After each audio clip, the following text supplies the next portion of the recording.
Cadabra.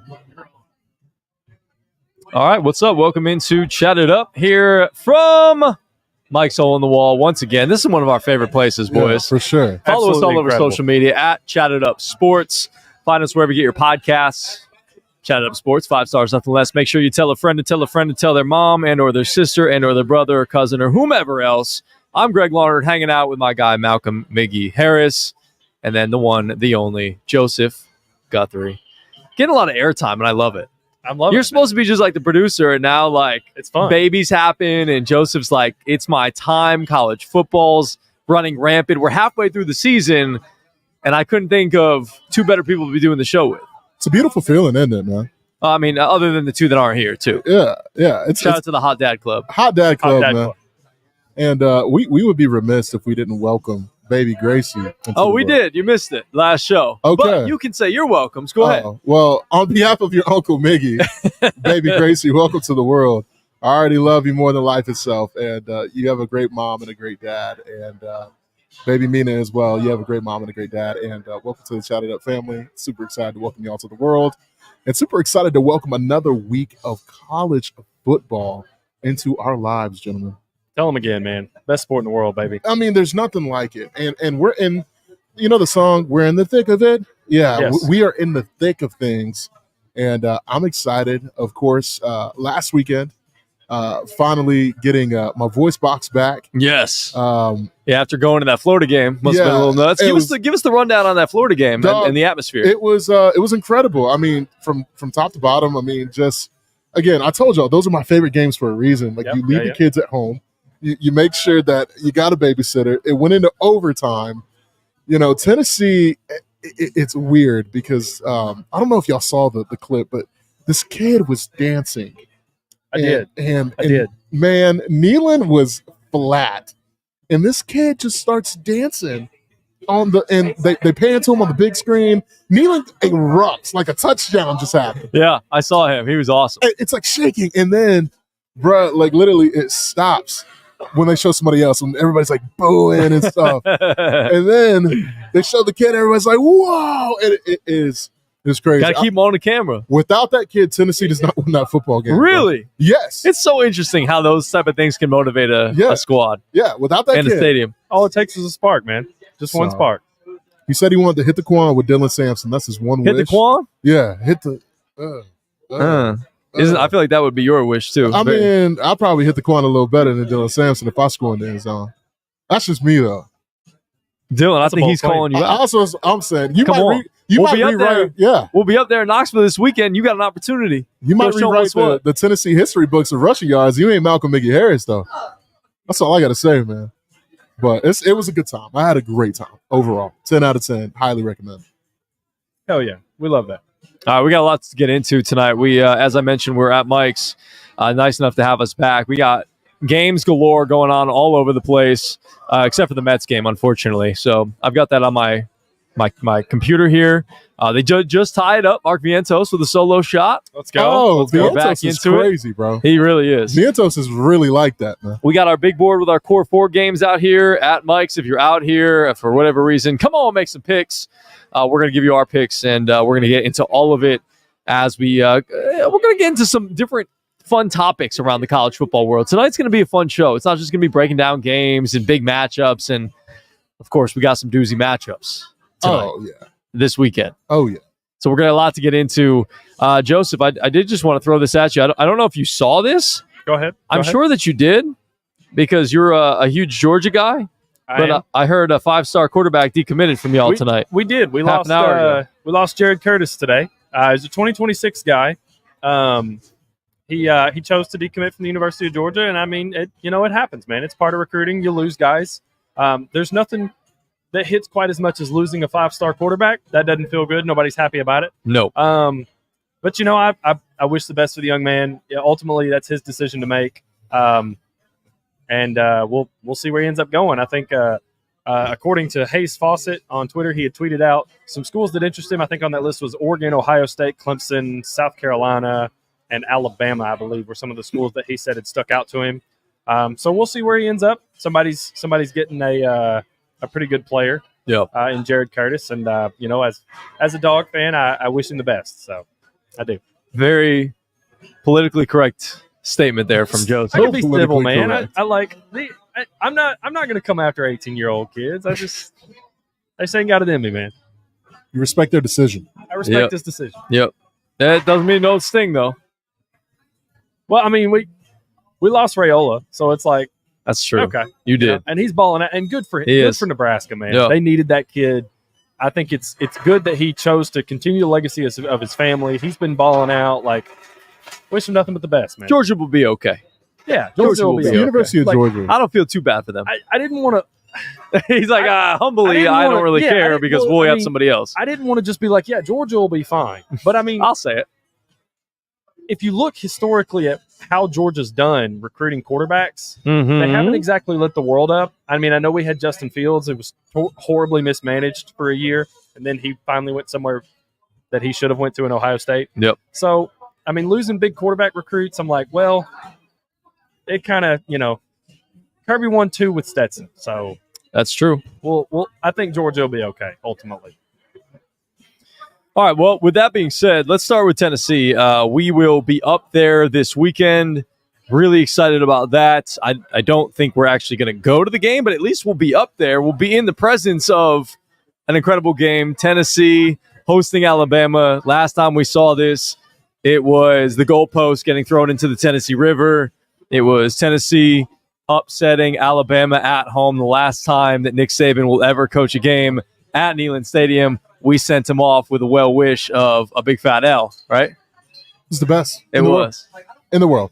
They've lost 16 out of their last 17 matchups against Alabama, But you got that but one. that was a good one to get. It was a good one to get, but man, I know 16 out of 17 is terrible. It is. It's rough. It's rough, but a lot. I can think of 3 of those games Tennessee literally should have won. I mean, you can take solace also in knowing that there weren't many other teams that were out there beating Saban. No. So it's not like you were like the one that couldn't get it done. There weren't a whole lot of people that were having success against Nick Saban in Alabama at that point. Those are some great teams. Those are some great. I mean, we're talking NFL guys year after year, perennial first rounders all over the field, both offensively and defensively. So, we'll see that again on Saturday. But Nick Saban is gone, and you can feel that from that program. He's not walking the halls every single day. The offense might be a little bit better, but the defense has been not good under Kalen DeBoer. You look at their defense, they've allowed 90 points over the last 10 quarters. And that's where Tennessee should usually, you would think, be able to take advantage. But the offense, as we've alluded to the last couple of weeks, fellas, has not looked the same. And we talked about it with Max Chadwick of PFF College.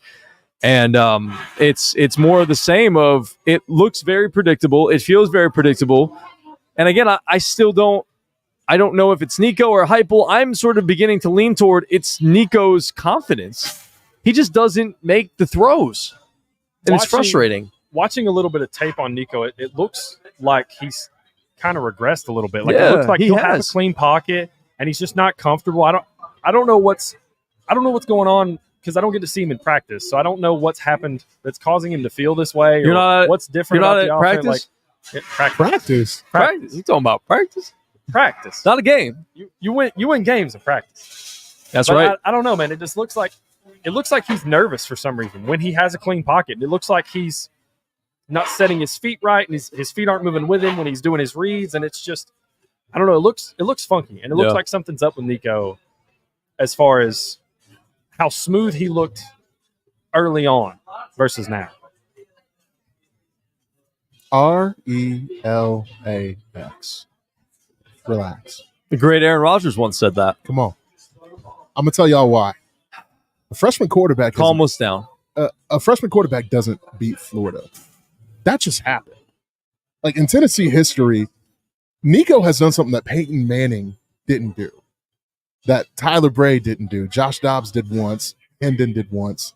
He's Hendon already wasn't a freshman. Yeah, I mean, I'm just saying exactly. I mean, He was a senior. that even furthers the point is that yes, this Florida team is below average, but I mean, they play like it's the Super Bowl every time.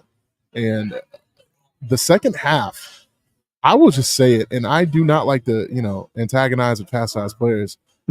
Chaz Nimrod dropped about 4 passes that were about 100 yards worth of, open area. Like let's call a spade. Like, yeah, Nico was awful. He threw in the triple coverage in the first half. He missed some throws bad too. He missed some throws in the first half. The second half, he was dialed in. Came back, battled, fought. This is a different Tennessee team, but they're like inches away. Like Squirrel White couldn't extend for like a 50-yard bomb. It's these little things that they're poised for a big game. And Tennessee teams look so different at home than they do away. Being at home, they have not since 2022. They are 16-1 in Neyland Stadium. 16-1. But again, the offense still hasn't looked good. They might find a way to win against Florida, but you put that effort forth against Alabama, it's not going to be good enough. That's where I disagree with you, because Alabama's so much better than Florida. Yeah, but are we not better than Vanderbilt? You are, but you don't run the same scheme that Vanderbilt runs. Like you're much more of I don't want to say regular, but I feel like you're much more of just a spread offense that Alabama's seen before. Versus Up-tempo, running what they spread. run. Yeah, and also not to discount Vandy, but I mean that's one of those rare moments when they had plays to be made. They made plays. Yeah. I mean they were upwards of like 80% on third down. Absolutely. I don't remember the exact stat, but that's one of those where it's like you are better than Vandy, yes. But Vandy was better than Alabama on that day. Yep. And they executed better than Bama on that day. So I don't think it's one of those things where it's like, if Vandy can do it, we can do it. It's like, well, you're not attacking them the same way that Vandy's going to attack them. I mean, and the formula's kind of out. I mean, because look at South Carolina as well. South Carolina, if it wasn't for a few drop passes, beats Alabama. So and a fumble on a handoff. Yeah, like it's ridiculous. So when I tell y'all, I do think that Bama, there's no fear for me on Saturday at all. None. You're not worried? No. I mean, I told you guys my prediction at the beginning of the season. The 2 games I was worried about is Florida and Georgia. We match up extremely well with Alabama. Extremely well. Specifically on the defensive side of the ball. I don't know. I saw, a freshman quarterback for Oklahoma nearly cut us up on the ground. Jalen Milroe is much better than he is. Jalen will be the best athlete on the field. Yeah. Him and Ryan Williams. I mean, I am nervous about this game, dude. I think you have every right to be I am nervous about this game. Especially because Florida did something that I don't think a lot of teams – Florida did something on Saturday that was kind of boom or bust for them. They lined up and they loaded the box. They're like, we're going to stop Dylan Sampson. Nico, can you throw it? Can you and these receivers go out and beat us? Because we're going to stop Dylan Sampson. And ultimately, it ended up they lost the game ultimately.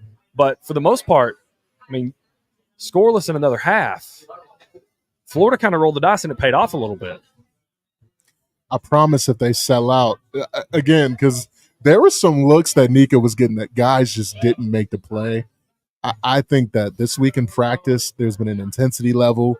I think they show up. I really do. I hope you're right. From your lips to the college football god's ears, my friend. You said one thing that I don't agree with as well. I don't think that Jalen Milroe is going to be the best athlete on the field. I think we have the best athlete on the field, and he's wearing the number 23. I think Boo Carter is sensational, bro.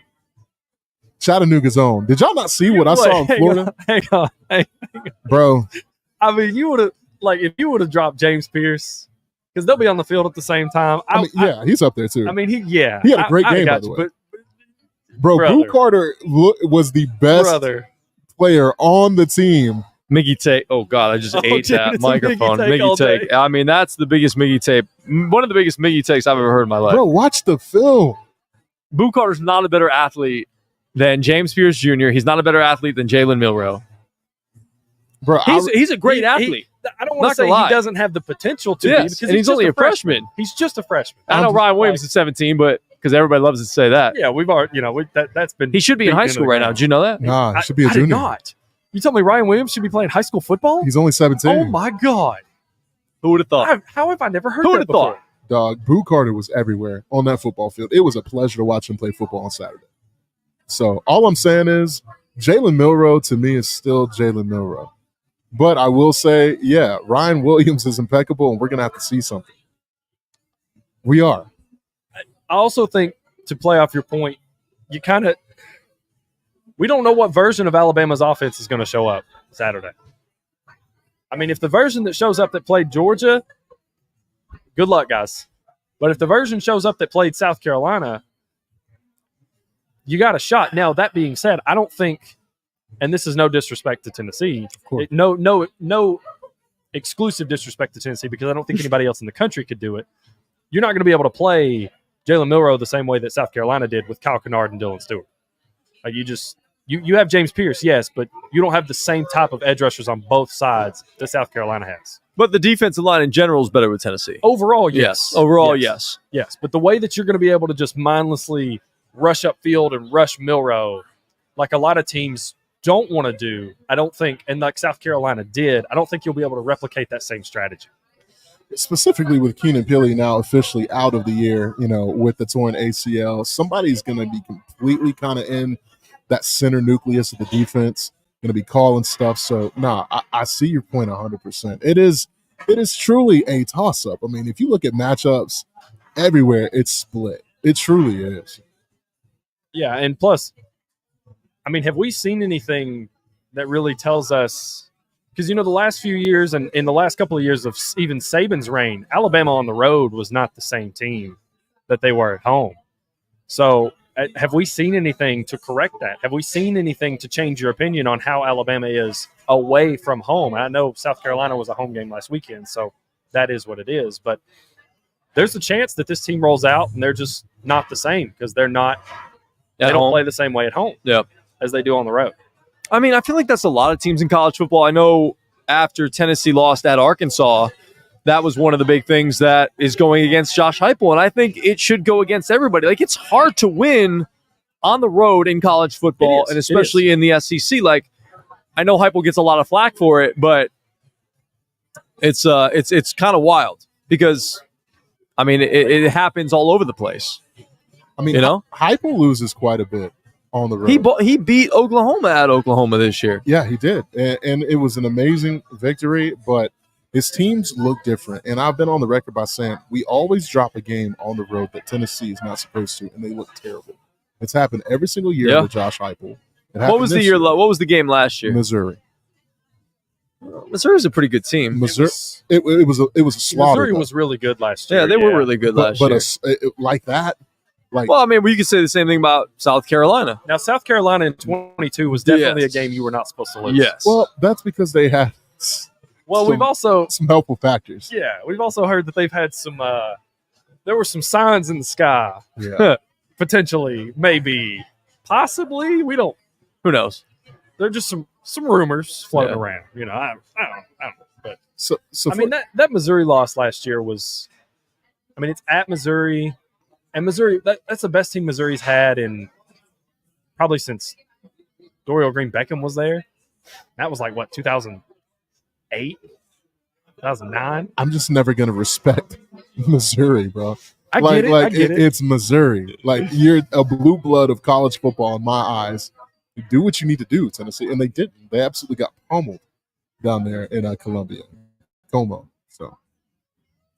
So in terms of this game, because I know we got a core four to get through. Yeah. Where are we going? Where are we leaning? What is our decision in terms of who are we picking? Pick them. You want to go first, or you want to go first, Greg? You can go first.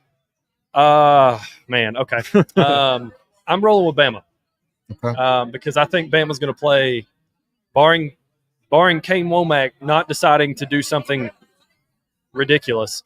I think Bama's going to roll out and play a similar strategy that Florida did, where they're going to load up and they're going to make Nico throw on them. Now, these corners for Alabama, ultimately, they're very talented, but they're also young, and they can be thrown on.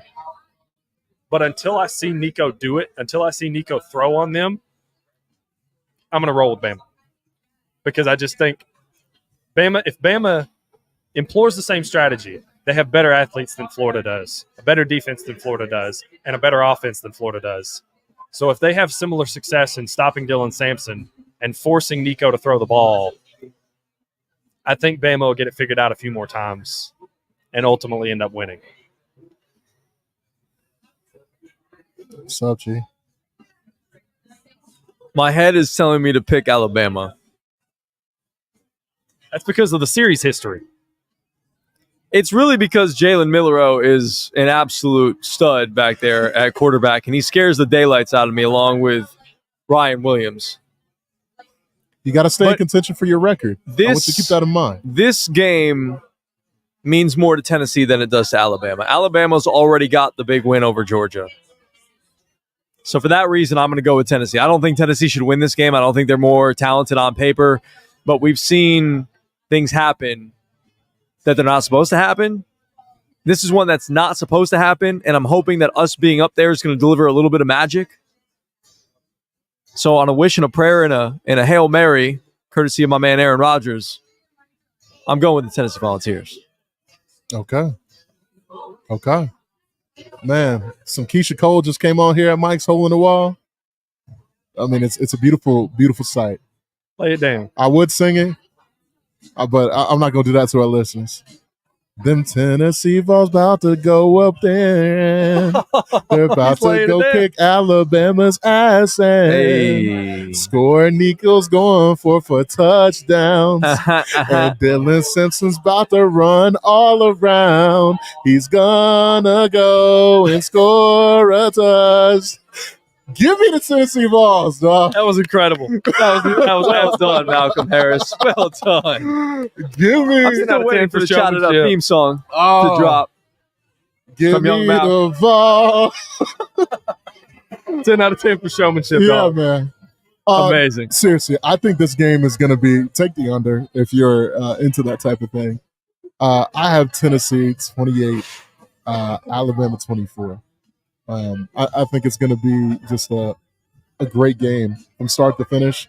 This could potentially come down to the last possession. Whoever has the ball last wins, and I think Tennessee gets it done. I think you see a better version of Nico, and I think Jalen Milroe is neutralized. I think James Pierce is back there quite a bit, and I want you to watch out specifically for my man, what's his name, on the offensive side of the ball. I am looking for, oh my gosh, Brew McCoy. Those are still freshmen, man. Yep. This guy's a fifth-year senior. And He's an old man. He's an old man. Old man's strength is different, and I think he's fully healthy. I think you see him gone too early and often. Give me Tennessee. All right, there we go. And a song, by the way. 2 on Tennessee, 1 on Alabama. And we will all be up there in Knoxville and Knox Vegas this weekend. All right, well, with that being said, let's go to your team, Mr. Joseph. The Georgia Bulldogs will not be between the hedges. They will be going down to the Longhorn State. Yep.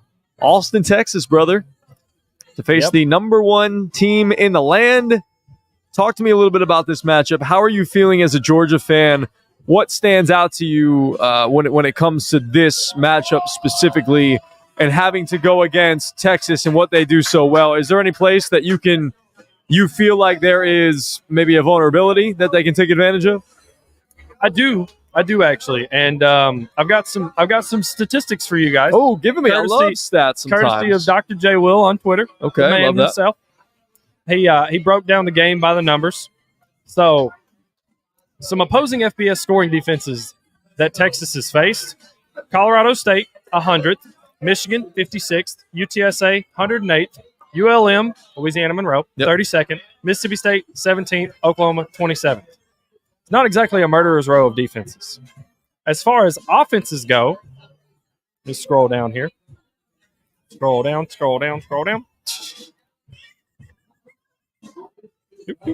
Oh, you gotta scroll back up.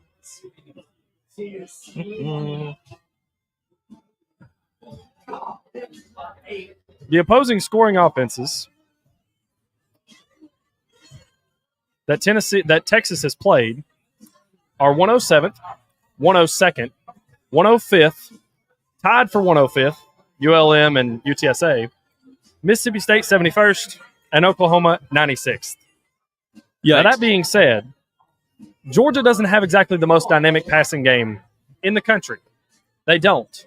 I'll give you that. But we have enough receiver talent to take advantage of that. Carson Beck's been better. Yeah, Carson Beck has played better in the past couple of weeks. Here's a stat that I don't like. most yardage lost to drops in FBS versus FBS teams in 2024. Carson Beck is second on that list. 197 yards have been lost to drops. Oh, Hit him in the hands, hit him in the worst place you could hit them, in the hands. Absolutely dropped. It happened in the Bama game. It's part of the reason we got behind so early. Deep shot to Arian Smith, hit him in the worst place it could, right in the hands. So that kind of worries me because I do think that we can take advantage of this defense. I do think that there are points to be had, but the plays have to be made. Bobo's scheming them up. He's doing his job. Bobo. The players got to do theirs, man. Yeah. So that makes me a little worried. On top of that, our secondary, man, they are talented. On paper, they are really talented. But Tyke Smith, Javon Bullard, and Kamari Lassiter are not back there anymore. Nope. And I think this is something that pre-show, right before you hopped in with Max, he had asked me about it because he was like, who are you a fan of? And I told him I was a Georgia fan. And he asked me about the game. And so I said, I think Malachi Starks specifically hasn't had the season that a lot of people expected from him. And I don't know if it's true or not. This is just me speculating. But I think underlying, there's some areas where maybe Malachi feels like he has to do too much in the secondary because I don't know if he has the same, like on paper and in a presser, he'll say, I trust my guys. I love our room. And Dan Jackson's already come out and said, I trust our guys. I love our room. And I love that. I'm glad that you're saying that. But subconsciously, does Malachi really feel the same way as he did when he had Tyke and Javon and Kamari back there? How can you? When your only real vulnerability is a younger Dalen Everett, and Dalen Everett's come around. I had some real rough criticisms for him last year that ultimately got corrected because I was just being harsh because he was getting picked on because Kamari was not getting picked on at all. Yeah. So it was like, Dalen gave up another play. It's like, well, they're only going to that side of the field. Yeah. So I think that has played into the secondary troubles this year for Georgia is that while Julian and Dalen and KJ Bolden, and they're certainly talented, they're not quite there yet in terms of experience with like Javon and Tyke and Kamari had, and they're not quite the same level of the defense. So that would make perfect sense as to why Stark hasn't had as good of a season. It's like, I'm going to just give you a quick comparison. It was like when Kevin Byard was like in his prime for the Titans and their secondary was absolutely atrocious. Right. A couple of years ago, I felt like he was just trying to cover for everybody else because everybody was getting burnt left and right. So he's like, I can't be the best version of myself because I can't leave anybody out here on an island. Like I've got to do whatever I can to cover everybody else's butts. And that's what, and I don't know, but that's what it kind of feels like watching Malachi is that he's doing things that seem a little bit uncharacteristic, like that he didn't do in his other 2 years. And it just seems like it's because he might think he has to do too much. Yeah. So I get that. That worries me. Yeah. That's a completely valid worry because your secondary is just not as good as it has been. Yeah. And that's another thing too, is that they're just not as good. And I don't think it's anything in terms of like, can they be as good as Tyke and Javon and Kamari were? Yeah. I think so. I think their ceiling could reach that. But they're still on the journey up there. And they're a team that doesn't generate turnovers anymore. You have 5 in just 6 games. Not a lot this year. Second fewest in the SEC. Yeah. Not a whole lot of sack. Good on pressure, but not a whole lot of sacks either. Yeah. So that kind of worries me. Yeah, another big stat. Can I throw you one? Yeah, here. For sure. Another big stat on the defense that worries me. And we saw it kind of show up in spades against Alabama. And I'll be honest, like that was one of the times that I really sat down and watched a Georgia game. Mm-hmm. And it was very uncharacteristic of a Kirby Smart-led defense to be missing as many tackles as they were. Yeah. They have missed an average of 10 tackles per game this season. Yeah, that's up. I think that's up. That's insane. Almost double from 2 or 3 years ago. I think in 2020, now the 2021 defense, that was just an anomaly. Like you can't expect that kind of level of defense to be recreated regularly. Yeah. So like 2022, they were 6 point something, 2023, 7 point something, and now it's up to almost 10. Yes. So like it was like 9.6. I rounded it up. So, I mean, it's fair to round. So, and that's just they taught me in math class. That's something you can't do against a team like Texas. Exactly. That's going to run screens. That's going to get guys in. Yes. Sark's going to scheme guys open. He's going to get guys in space. And if you're one-on-one and you're missing tackles, that 7-yard screen, 4-yard screen turns into 40 or 50 yards, 70 yards. I mean, we've seen Ryan Wingo. That dude can absolutely fly. I'm coming at this from the Isaiah aspect Bond's that, pretty good himself. Well, I'm assuming Isaiah Bond's not going to play. And so he's hurt. I know he's just questionable. Okay. So I'm assuming he's not going to play. No. If he does, that's He's fair, hobbled. but he won't be 100%. Yeah, He'll he's probably questionable. be 70 to 80 at best. But Sark's a wizard, man. Sark knows how to get his guys open. He knows how to get his guys in space. If he finds something he likes, he's going to roll with it. I mean, he'll come back to things. He did it in the Michigan game. He'll set up plays for later. He's just a wizard at OC, man. Don't you love that? I love it. It's such a joy. Watching as an objective viewer, I love it. Watching him do it to Georgia's defense, I'm like, come It's on. going to scare you a little bit. Why you got to do me like that? Yeah, it's going to scare you a little bit. Yeah. So I really think what Georgia needs to do to compete and potentially win this game is, one, they need to get pressure on Quinn Ewers. You have to make him uncomfortable. Yeah. He came back for the first time last week.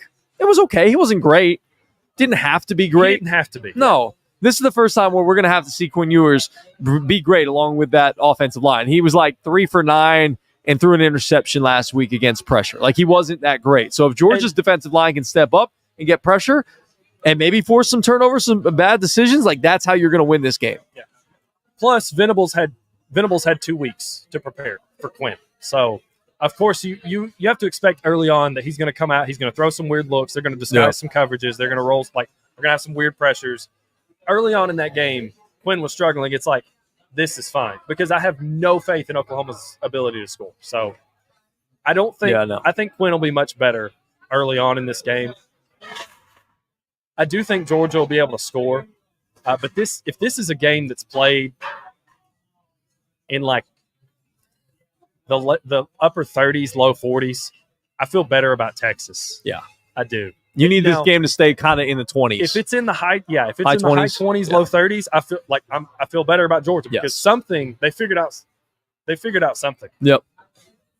And I was talking to my brother after the Alabama game, because once that game had gone final, I immediately started like, I'm a fan. I can look forward. Like, I know you guys got some games, but I'm going to jump to Texas. And I thought to myself, I'm like, well, Glenn Schumann's pretty creative, and Kirby Smart's pretty creative. They can dial up some pressures, and they can get some free rushers on Quinn that Quinn won't be able to get out of the same way that Jalen Milroe was able to get out of. So do I like Georgia's chances to get pressure on Quinn? I do. Now, I do also think that Texas's offensive line is much better than Alabama's. So they are good. That is going to be a thorn in your side. Yes. In terms of how much pressure you can get. But I do think they'll be able to get home a few times, at least on Quinn, because he's just not the athlete that Jalen is. But, man, I worry about 4 quarters of playing Sark, the way our secondaries looked. And ultimately, as much as I don't want to, I've kind of come around on it. I think Texas is going to win this game. He's conceding. I think Texas is going to win this game. Trying to be a realist. And I think Texas is going to win like maybe 41-35. I think Georgia can stay in. I think they can find some plays. But I just worry about their ability to get consistent stops against a receiver core like this and against Sark and the way that he can dial up plays. Yep. And something that's also surprised me for Texas, their run game has kind of come on strong after losing C.J. Baxter. Yeah. I thought that would be a huge loss. But Jadon Blue, or I think it's Quintravion Weiser. Yes, Weiser has been really good the last 2 games. Man. 8 yards a carry, 200-plus yards the last 2 games. Toting it last week. And something that I mentioned to Max is that Texas is playing unselfish ball, man. It's we talked about that. Like they are, with Arch being super unselfish. Yeah, it's about the team. They're playing for a greater goal. Yes, and I think them being at home mixed with those factors will power them through, and I think Texas wins this game. This is the first time. I haven't heard you talk for like 10 minutes. The first time I haven't heard you talk for like 10 minutes. Sorry. Oh, no. No. It was cool. It was like you and me going back and forth, but Miggy was just kind of like, all right, I'm chilling. I'm listening. No. Sometimes taking it all in. You gotta appreciate defer. it. Yeah, no, you're good, man. I I like hearing your thoughts and opinions on things. Yeah. Well, I appreciate that. And here it goes. I mean, I think that, Steve Sarkisian, to me, is now officially the best play caller in college football.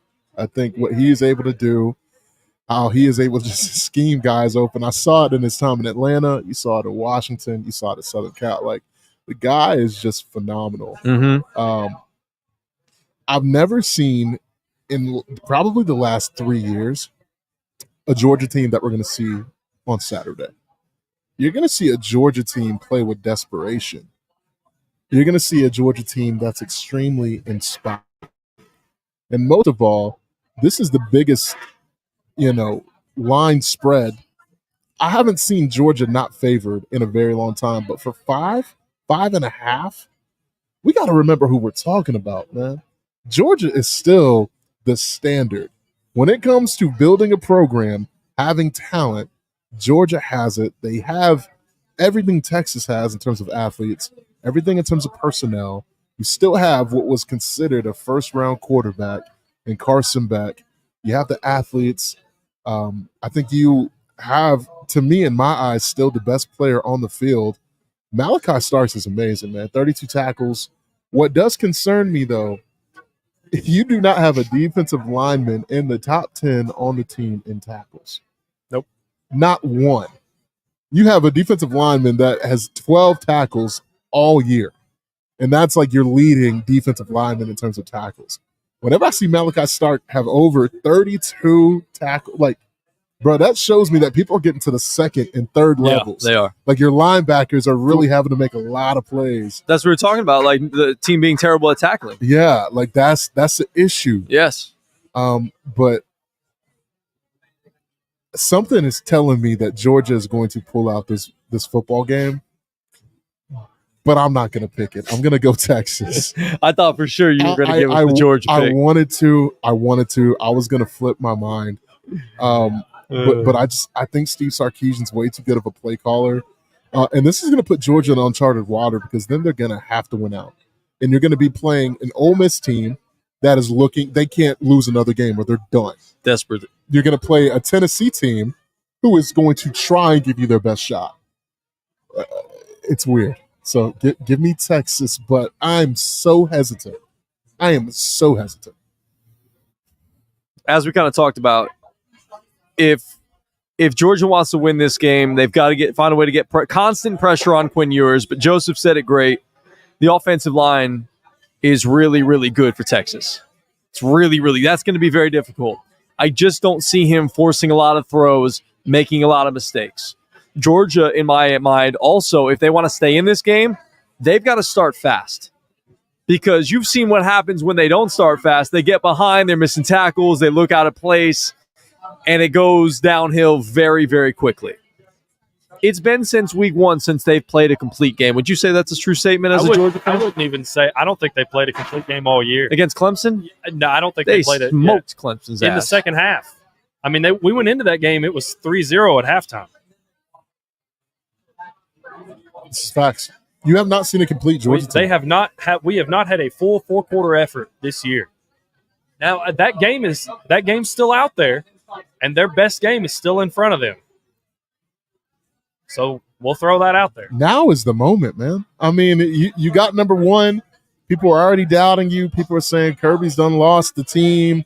Culture's terrible at University of Georgia, and the football team is a bunch of drag racers and thugs. They're losing commits. Yeah, like the luster from Georgia is looking weird. The back-to-back national championship luster is rubbing off a little bit. Well, it's hard. Whenever you're the king, somebody's going to come for the crown. It's true. So talk to him. Bro, I'm changing my pick. Give me Georgia, bro. I'll take Georgia straight. Do you have to change it on the board? Yeah, I got to change it on the board. Well, I'm taking Kirby in Georgia. I mean, I'll give you something. I'll give you this. Let me get back to it. And shout out to Mike's hole in the wall, man. This heater, it's feeling good. It don't even feel that cold outside, and it's cold out. It's pretty chilly, and we're feeling good. So I'm just saying, if y'all want to do a show from the hot tub one time, I'll be down. I mean, we gotta have some jams like we had just now. So that's all I'm saying. now that Miggy switched his pick, I want to give you this. I want to give you this stat. All right, I haven't made my pick yet. In one-score games, Kirby Smart in his career at Georgia is 19-9. In his career at Texas, Steve Sarkisian is 7-12. I don't know how I feel about that stat. It seems a little skewed because Kirby's had some incredible teams. And Sark at Texas had some good teams. He's been rebuilding Texas. Yeah, he has been. And it's taken a while, but they seem like they're finally there. Like you said, Mickey, the luster's kind of off Georgia. We've been talking about the missed tackles, 10 per game. We're talking about how they haven't played a complete game. We're talking about how they're not able to get as much pressure as they normally do. And another thing, we're talking about the turnovers. And another thing is they're one of the most penalized teams in the SEC this year. They like this. Third most in the SEC, 72 yards per game in penalties. Several drives in the Mississippi State game they kept alive on just ridiculous penalties. Texas is going to win this game 45-21. Oh, he thinks it's going to be a blowout. I don't think it's going to be close. I think they're going to expose some of the weaknesses of Georgia, and Texas is going to roll. I'm sorry, Joseph. Oh, you ain't got to apologize to me. Football's football, Chief. I know. I'll stay on this island by myself, man. Go ahead. Stand on that. Yeah. I got a feeling. That's why you're at the bottom of the bro. At the core. Listen, if I'm riding with anybody, I love the feeling, and I'm pulling for the feeling. But I'm going off. My pick's based off solely what I've seen this year from both teams. I was supposed to sweep last week, by the way, because Dan Lanning broke the rules and integrity of college football, and then also same. I was about to sweep too. You and I were supposed to be 4-0, and then Joseph and Chase were supposed to be 3-1. Yeah, I was supposed to be 4-0, and what was the other game? Remind me. Oh, Ole Miss just pissed down their leg. I mean, boys, it's Ryan Day and Lane Kiffin in big games. I called it. I'm like, this is crazy, man. Did you go 2-2 or 3-1? I went 2-2. Oh, damn! I went 3-1. Yeah. Y'all went 4-0. Yeah, I chose Ole Miss. I'm not gonna lie. I feel kind of bad about the Ole Miss win or the LSU win. That they did not deserve to win that game. Fraudulent, bro. That's what you get for talking. Flipping the script on Brian Kelly takes. It's for the views, man. Yeah, exactly. I love Brian Kelly. Honestly. All right, so we got 2 Texas and 1 Georgia. Let's move on to our next Core 4 game. Let's talk about Miami at Louisville. Louisville's been one of those upstart teams nobody's really talking all that much about. Obviously, Miami's got Cam Ward. They've been exciting. They've had a couple of close calls here. It hasn't been comfortable for Mario Cristobal, but when he was effing things up last year and finding a way to lose, he's finding a way to win games now with the Magic Man and Cam Ward. I mean, bro. So you don't even have to ask me. I'm gonna just give you this one. I'm going Miami on the road, coming up with a win against Louisville. Louisville's not Miami. Miami's a damn good football team, and they've had a couple close calls, and a lot of good teams have had close calls. They're going to reassert themselves as one of the most dominant teams in college football this weekend on the road. I'm not going to lie. I expected some good things from Jeff Brom in Louisville this year, getting Tyler Shuck. I thought they'd look good. When they lost to Notre Dame, I was like, they had a chance to win that game. They'll bounce back. And then they just fumbled the ball against SMU, and then they basically fumbled the ball against Virginia. I don't somehow managed to win that game. But I'm worried about Miami, man. I'm a little worried. You look You look kind of calm, little nonchalant past few games. I think that's going to catch up to them. But I don't think it's going to happen this week. Not coming off a bye. Yes, exactly. Get them right. I'm rolling with Cam Ward, and I'm rolling with Miami. I think Louisville's just tired, dog. They've had some close games the past few weeks. 2 out of those 3 did not go their way. I don't think this one goes their way either. Give me Miami. I'm looking at these games, right? Notre Dame, of course, you're in South Bend. SMU, we just talked about. There's been some close calls for Miami. I mean, the last 2 weeks, you're playing a great Virginia Tech team who was absolutely giving the business right now to Boston College. And then you're at Cal, which you narrowly escaped because of one person only. That's Cam Ward. Cam Ward. Difference maker, X Factor, baby. I mean, this is, to me, a Heisman ascension type of game where, you got the Cam Newton, the LSU game. Yep. You know, you got Johnny Manziel, the Alabama game. Bryce Young, The Georgia game. the Georgia game.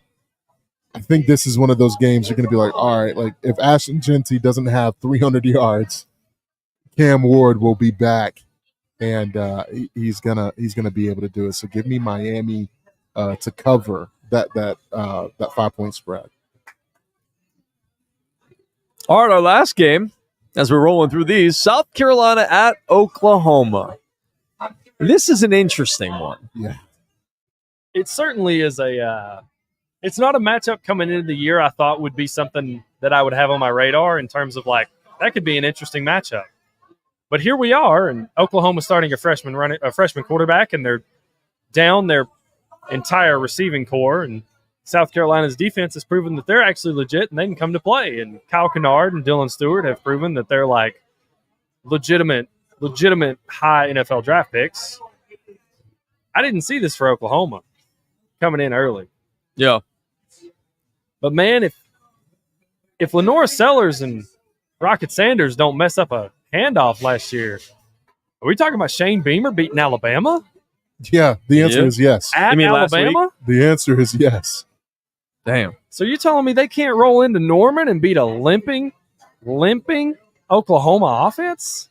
They can't find a way to score a few more points than that offense can with Lenora Sellers and Rocket Sanders. And I know Danny Stutzman and Billy Bowman, and I know the Oklahoma defense is phenomenal. This is going to be the score of this game might be 6-3. Who knows? We could be looking at the Mississippi State Auburn game that ended 3-2. This could be the revamp of that. Yeah.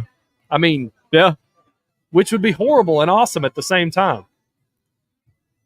Boys, I'm going to roll with South Carolina. Oh, straight I'm going up. to pick Shane Beamer and Beamer ball to upset down Oklahoma. Kyle Kennard and Dylan Stewart absolutely live in the backfield of Michael Hawkins, and it's a rough day in Sooner Nation. Joseph, bro, I love you to death, man. But you're absolutely nuts. Like, I just don't think, like, be real. Do we really think that South Carolina is going to get back in the backfield and give them hell for 60 minutes? You're absolutely damn right I do. Give me South Carolina outright as well, bro. I'm right there with you. I think Oklahoma's going down, bro. I think Vegas knows. And Oklahoma, bro, welcome to the SEC. You're looking very Mizzouish right now. Yeah. It ain't a desert out there, but a sandstorm's coming, baby. Man, I wish I could go against y'all. I was hoping this would be a contrarian pick, but I'm going to go with the Gamecocks. Beamer ball, Beamer bus. I'm on the Beamer bus right now, boys. Choo-choo. Let's go. Beamer train, baby. Ball, Beamer train. Yeah, I'm with it. Look, they played real well against Alabama last week at Alabama. I know they looked like dog crap against Ole Miss the week before, but hell with that. I'm going with recency bias. I'm taking the South Carolina Gamecocks to roll into Norman.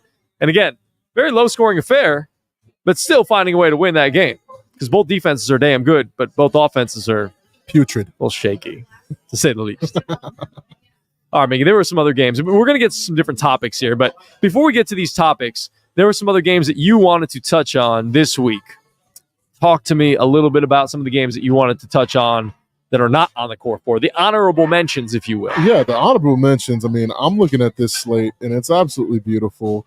A matchup that I like a lot, which we don't necessarily need to pick, but I'm just looking in terms of just overall. Joseph, do you know where I'm about to go? Where LSU you against I hope Arkansas. you're not about to steal mine. I mean, I got mine locked and loaded. I'm ready. okay. Well, mine was Michigan and Illinois. Let's go. That was mine. I think this is going to be a great game, bro.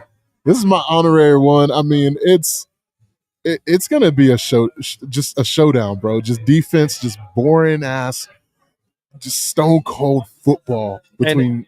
It could be better. And absolutely the worst uniforms in college football. Oh, yeah. I mean, have you seen what Illinois is wearing? No. They're honoring like the 1940s team or whatever. They're wearing these like leather helmets, Illinois. Listen, Illinois. Like, I don't know a whole lot about your football program other than Luke Altmaier, but those uniforms, they need to go in a case and they need to go on a wall and they need to stay there. Stay there? Don't need to be taken out? They don't need to be taken out. They need to be like, hey, we did this one time for a game and we honored this team from the pre-World War II era, and it was cool. And we're never going to do it again because those jerseys look horrible. But I am really excited for that game. I actually think Illinois could pull that game off because Michigan has just been like, can this finally let all the AP voters know that Michigan is not a top 25 team? That Michigan's not They're not that great of a team? They're not. I hope Illinois just goes in there and destroys them and Like, says, I need "Hey, Illinois to do this." yeah, we need to set the record straight and say, hey, look, Michigan is really not that good." Yeah. Like, they got some guys on defense. They got, like Mason Graham, fantastic. Yeah. But He's Michigan, so good. He's fantastic. He's dude. so good. Fantastic. But, we're playing quarterback roulette here. I mean, it's like Sharon Moore's rolling the dice before the game starts. He's like, and you're starting. I mean, I just like – and then we're going to go on this rotation. I don't know. I don't think Michigan's yet. I'm not going to get on a soapbox on Michigan. Speaking of games that we're talking about, and I see you also got it brought it up. Boys, when was the last time you were excited for Nebraska to go play Indiana outside of basketball? Indiana's been good this year. Kurt Signetti. Yeah, Signetti called. Boy. I mean, he's like, Google me, boy. Did you see I his win. interview on I do nothing but win. Did you see his interview on McAfee? Bro. No. Where his plan for away games? No. He was like, okay, this is how we like to roll. He's like, I like to get into the hotel late as possible on Friday night. He's like, last week we got in there like 9 o'clock. We eat our meal. We go to bed, wake up, play the game, go home. He wants to get in, play the game, get out. He told Pat, he's like, we got in there about 8 o'clock. We ate our meal.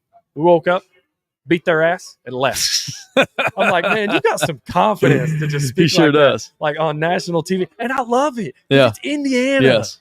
Like, if you were acting like this and you were at like Ohio State, or if you're some like blue blood program and you're just like the arrogance is just bleeding out of you, but you're Indiana, man. Yes. You're a basketball school.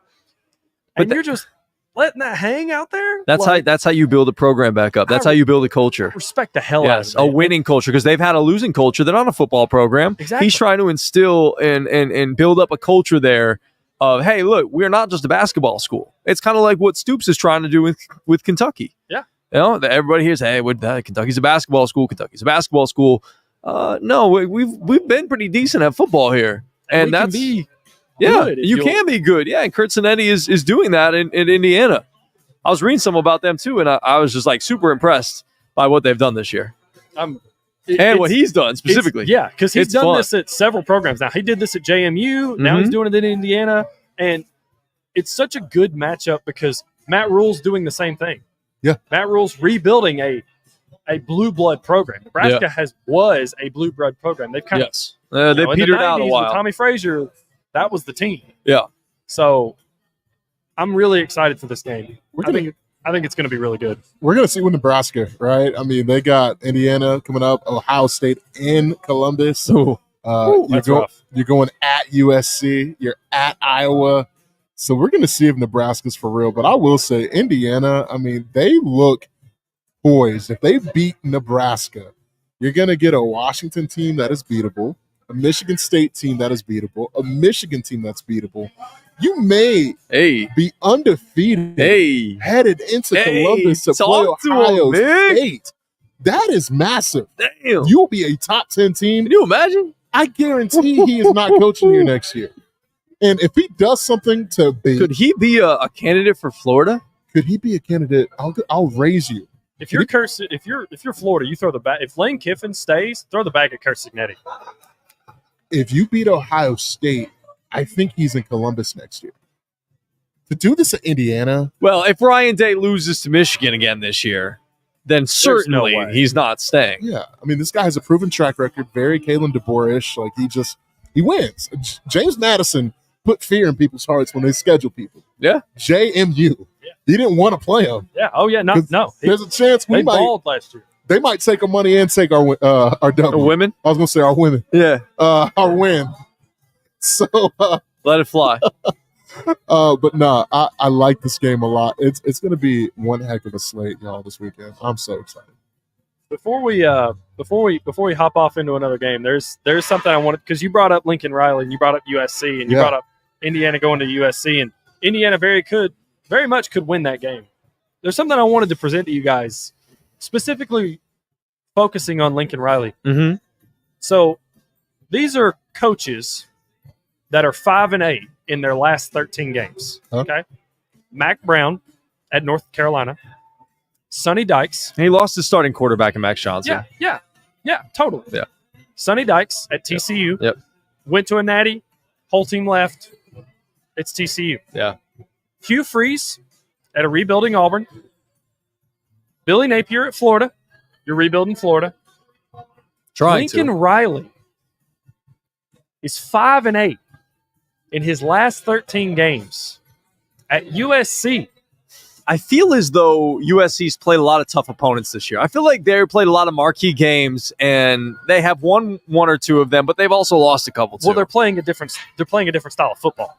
They are, but They're I'm just playing saying, a like, different level of football too. but they played some difficult opponents. For sure, they have. Like more than probably most teams in the country. I mean, Minnesota is an absolute gauntlet, dog. Yeah. Minnesota's a death game. Yes. Minnesota. They go up faced there and LSU. you get They faced rowboated. Penn State. You can't lose to Minnesota. PJ Fleck is a vibe. He is. He's crazy, bro. All With vibes. that sweater vest. He's and stuff. crazy. All bro. vibes. Yeah. But All vibes team. we're talking about Lincoln Riley, who's coached 4 Heisman winners now. Mm-hmm. Baker, Kyler, Caleb. Am I missing one? I You feel are. like I'm missing one. You are, and I'm blanking right now. I feel Baker, Kyler, Caleb. we're disrespecting somebody badly. Jalen. Jalen. Jalen didn't Jalen win Hurts. a Heisman though. Yes. But he was there. He was a yeah. And also, you know who else he's tied with at 5-8? Dion.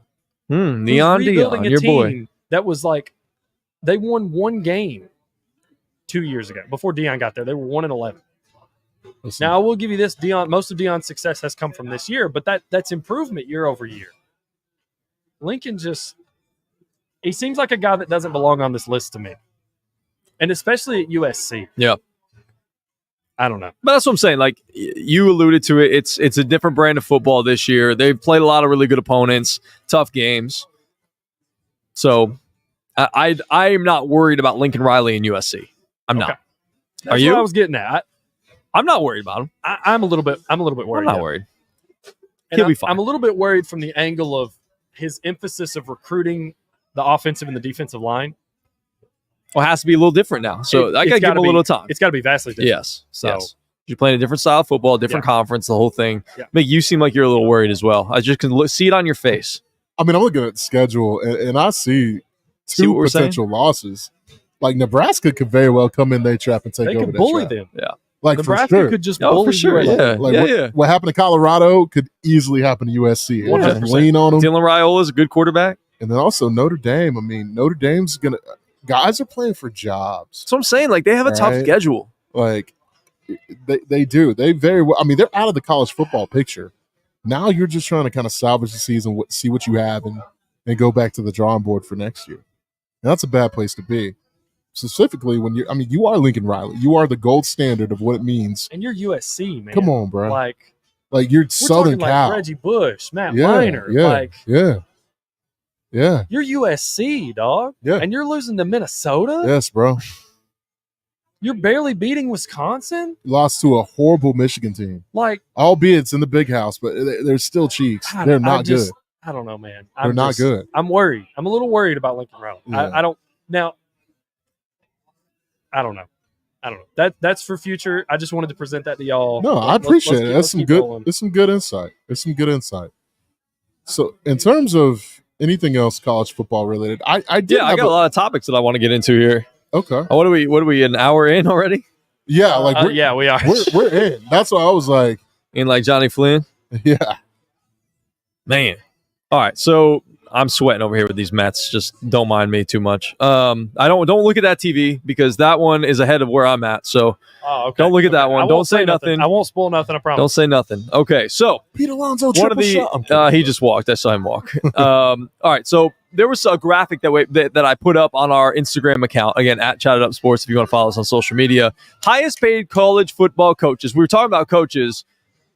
Pull it up on your phones, fellas, and we'll kind of give you the list. I'm gonna have Joseph give you the list. The most deserving, undeserving, based on performance this year.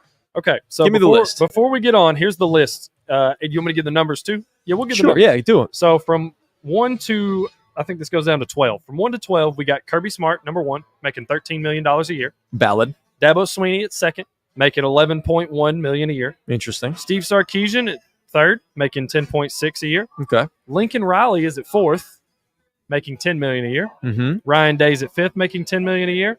Mike Norvell at Florida State, making $10 million a year is number 6. Kalen DeBoer at number 7 is making $10 million a year. Brian Kelly at number 8 is making $9.9 million a year. Mark Stoops at Kentucky, number 9, is making $9.0 million a year. Lane Kiffin at Ole Miss is making $9 million a year. Eli Drinkwitz at number 11 is making $9 million a year, and Josh Heupel at number 12 making $8 million a year. Oh, he's safe. Safe. If we're talking about anybody that I think's overpaid, Big safe. Okay. Phew. Sorry. You should go right on that whiteboard. Yeah. Well, pick your games. it's hard to say. Where it's Steam. Full steam ahead. full steam ahead. Like, part of me wants to immediately throw Mark Stoops under the bus, but he's also like the winningest coach at Kentucky ever. Yeah. I don't know if Mike Norvell has proven that he's worth $10 million. Bro, a it's year. garbage, bro. You had one good season. Call it, bro. You had 2 good seasons at Florida State, Yeah. which is not the same as having 2 good seasons at Indiana Nope. or some of these smaller schools. He's You're garbage. Florida State, man. You're a blue blood in college football. You're making $10 million a year. You can't go 1-6. That can't happen. And this was somebody that when he was hired away from Memphis, I was really high on Mike Norvell. I thought, man, Same. Florida State, that's a good coach. They got him a guy. But I don't know how I feel about his strategy. Like, yeah, you can be a transfer portal destination. You can pull in some guys, but I don't think you should build your foundation on transfer portal guys. Yep. You need to supplement with the portal. And it seems like Mike Norvell thus far has decided that he wants to build on the transfer portal. And I don't think that's going to end up with him having long-term success at Florida State. I don't know. If I had to throw out a name, that's who I'd be the most worried about. That's the most undeserving right now Yeah, on this list. Yeah, For sure. I think Yeah, so. I mean, with how that team has been this year, it's bad. Were they 1-5? Like, yeah, it's bad. I mean, you're 1-6. Let's compare him against the list. Okay, the top 2 coaches have won 2 national titles. Okay, Steve Sarkisian, you're making money. You're at Texas. You're obviously going to get paid a little bit more because it's Texas. But they've won their conference. They made the playoff. They're on their way to probably doing that again this year. Yeah. It looks like Texas is here to stay because once Quinn's gone, Arch is going to come in. Texas is just going to keep rolling. Exactly. Lincoln Riley, this man's coached 4 Heisman winners. Yeah, they're a little down this year. Am I a little worried? Yes. But ultimately, you've seen him have success, sustained success. He's made the playoff. Yeah, he's gotten blown out, but he's made the playoff. Ryan Day, this man's winning 95% of his games. I know he's like 2-6 against AP top 5 opponents, and that's really frustrating if you're a Buckeyes fan. But you would rather have somebody that's in swinging distance than not be relevant at all. That's just me. Kalen DeBoer, this man's won everywhere he's won. He's won everywhere he's been. Like, he took Washington to a national title. No, they didn't win, but if he can do that at Washington, he's going to have success at Alabama. Brian Kelly's actually probably not far behind Mike Norvell for me. I think call me a little bit of a hater. I think Brian Kelly's a good coach, but I think he should probably be a little lower on this list, personally. Mark Stoops, my Kentucky boys would tell me that I'm absolutely crazy for this take, but I'm just going to agree to disagree. He is the winningest coach in Kentucky football. Kentucky football before Mark Stoops was not a good program. I agree with you. They were not fun. They were totally irrelevant. Yes, is it frustrating as a Kentucky fan to see what you are this year? It is, but it's a return to what you would have been if Mark Stoops had never showed up. Yep. Lane Kiffin.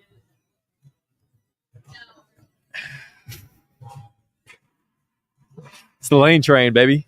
Choo-choo. If he could get an offensive line that could actually perform, I think Lane could win it all, but that's yet to be seen. So, but Lane's also 10th on this list. Eli Drinkwitz, you've had really one good year at Missouri. And then Josh Heupel, you beat Bama for the first time in 16 years. That kind of speaks for itself. And same thing with Florida. You know, they ended a bad streak against Florida, right?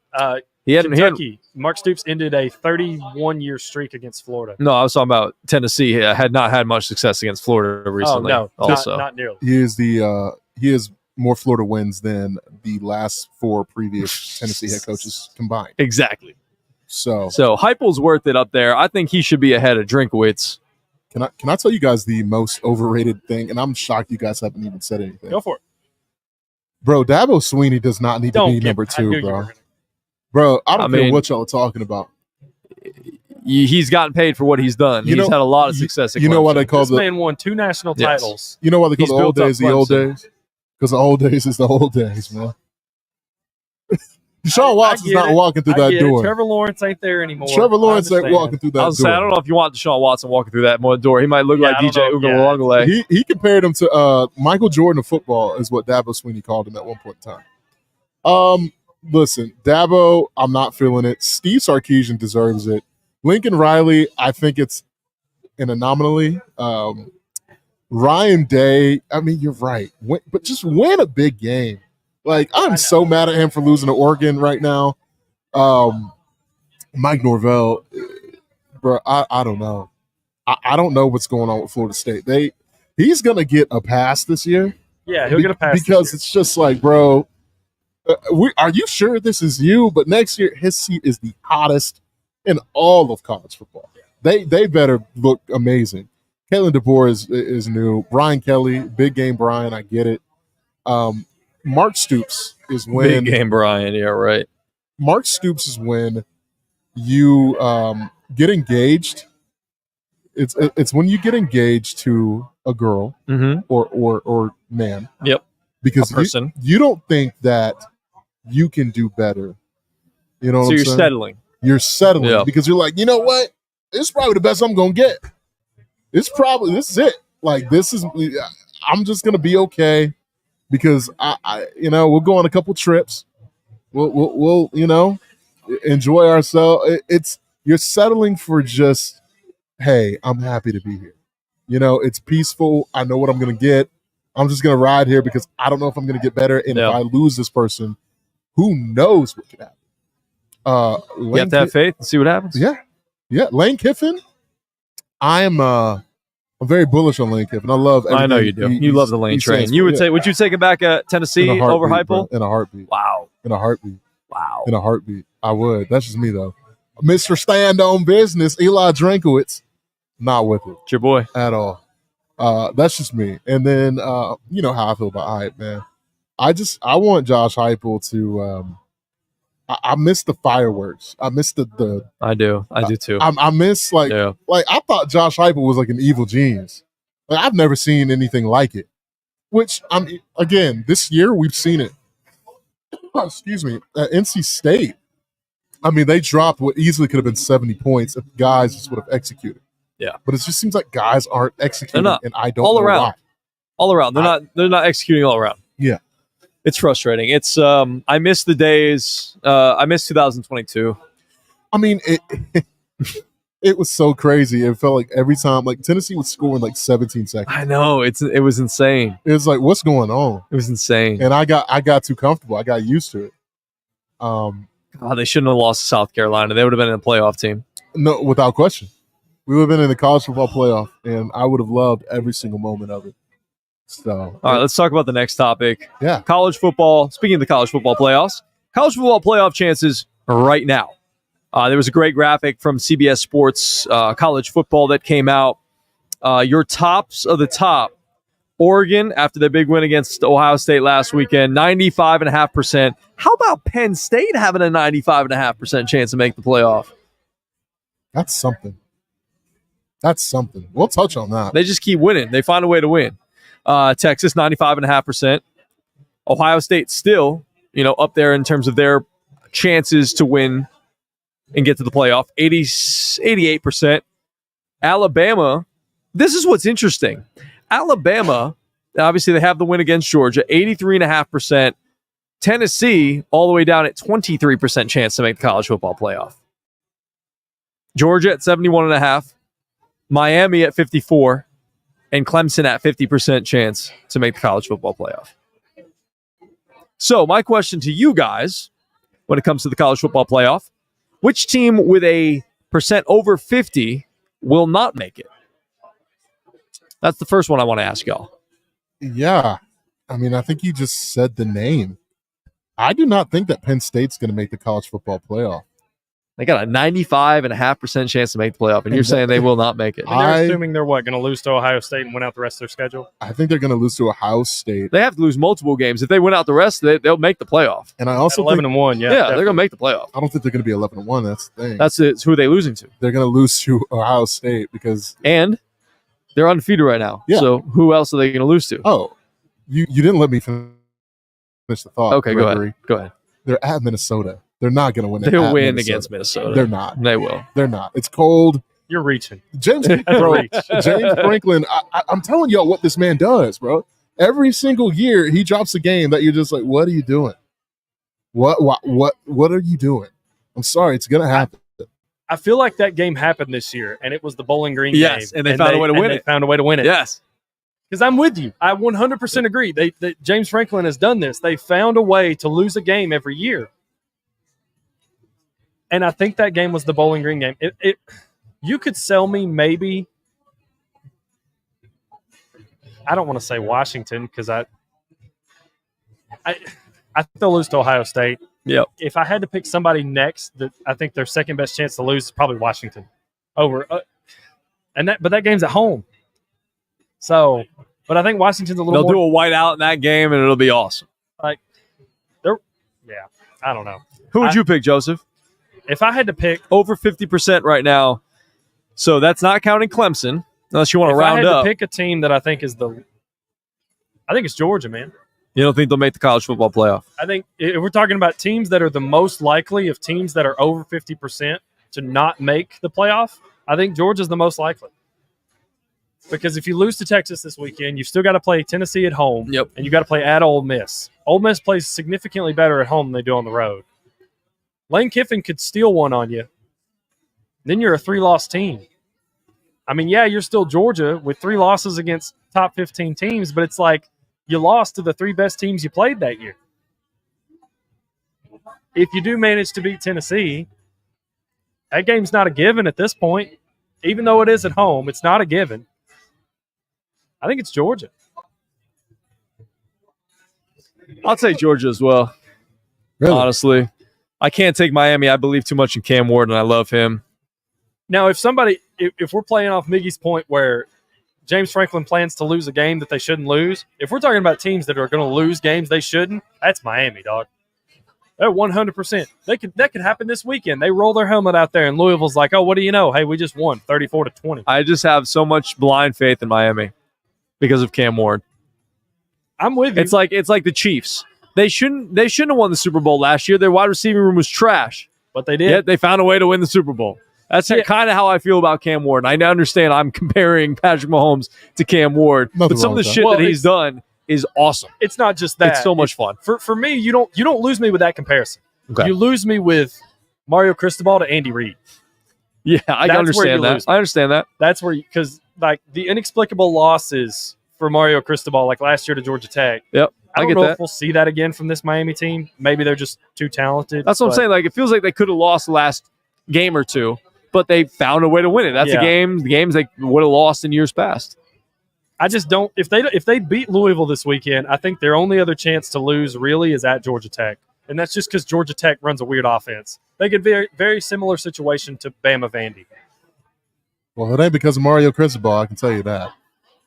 All right, now the other side of that is which team under 35% or under will make the college football playoff. Now, if you're looking at teams, it's Indiana at 24%, Tennessee at 23%, BYU at 21%, Army at 15%, UNLV at 13.5%, Pitt at 11.5%, Tulane at 11%, Navy at 10%, Ole Miss at 10%. And I don't think I'm going to go any further than that. Oh, man. I think I'm probably tied with 2 teams in my answer here. Okay. I think I'm tied between Indiana and BYU. Explain. Because Indiana, if they beat Nebraska this weekend, then they've proven that they can beat Washington. Their hardest games remaining are at Michigan State. They can win that game. Michigan at home, they can win that game. And at Ohio State, they're not going to beat Ohio State. And then you finish up the year with Purdue. So, I mean, the only thing you have to worry about playing Purdue is that they're not a top 5 team, which they won't be. Yeah.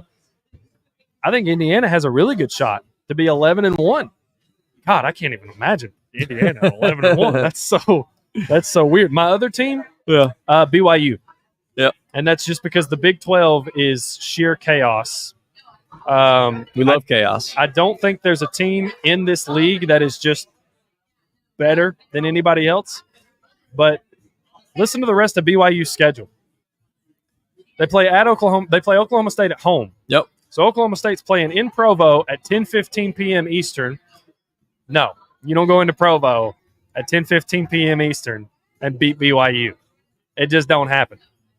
They got at UCF, which UCF has turned out to not be the team that Chase Green thought they were going to be. Sorry, Chase. Sorry, Chase. We love you still. We miss you. They play at Utah, which Utah's Cam Rising's done for the year. Yeah, they've fallen So off. they very much could win that game. And that's also a rivalry game, so there's going to be added pressure to win that game. You play with Kansas. Kansas has returned to Kansas form. You finish up with Basketball school. yes, exactly. You finish up with at Arizona State and Houston. Yeah. You don't tell me they can find a way to go 11-1 against that? Be in the Big 12 title game? Even if they lose the Big 12 title game, they're probably in the playoff, barring they don't get blown out. I think it's BYU. I like that. I like that BYU take. I think it's BYU. Yeah. Okay. I like that. I can dig that. I love my man Kurt Signetti already. So I'll go with Indiana, but I love your BYU take.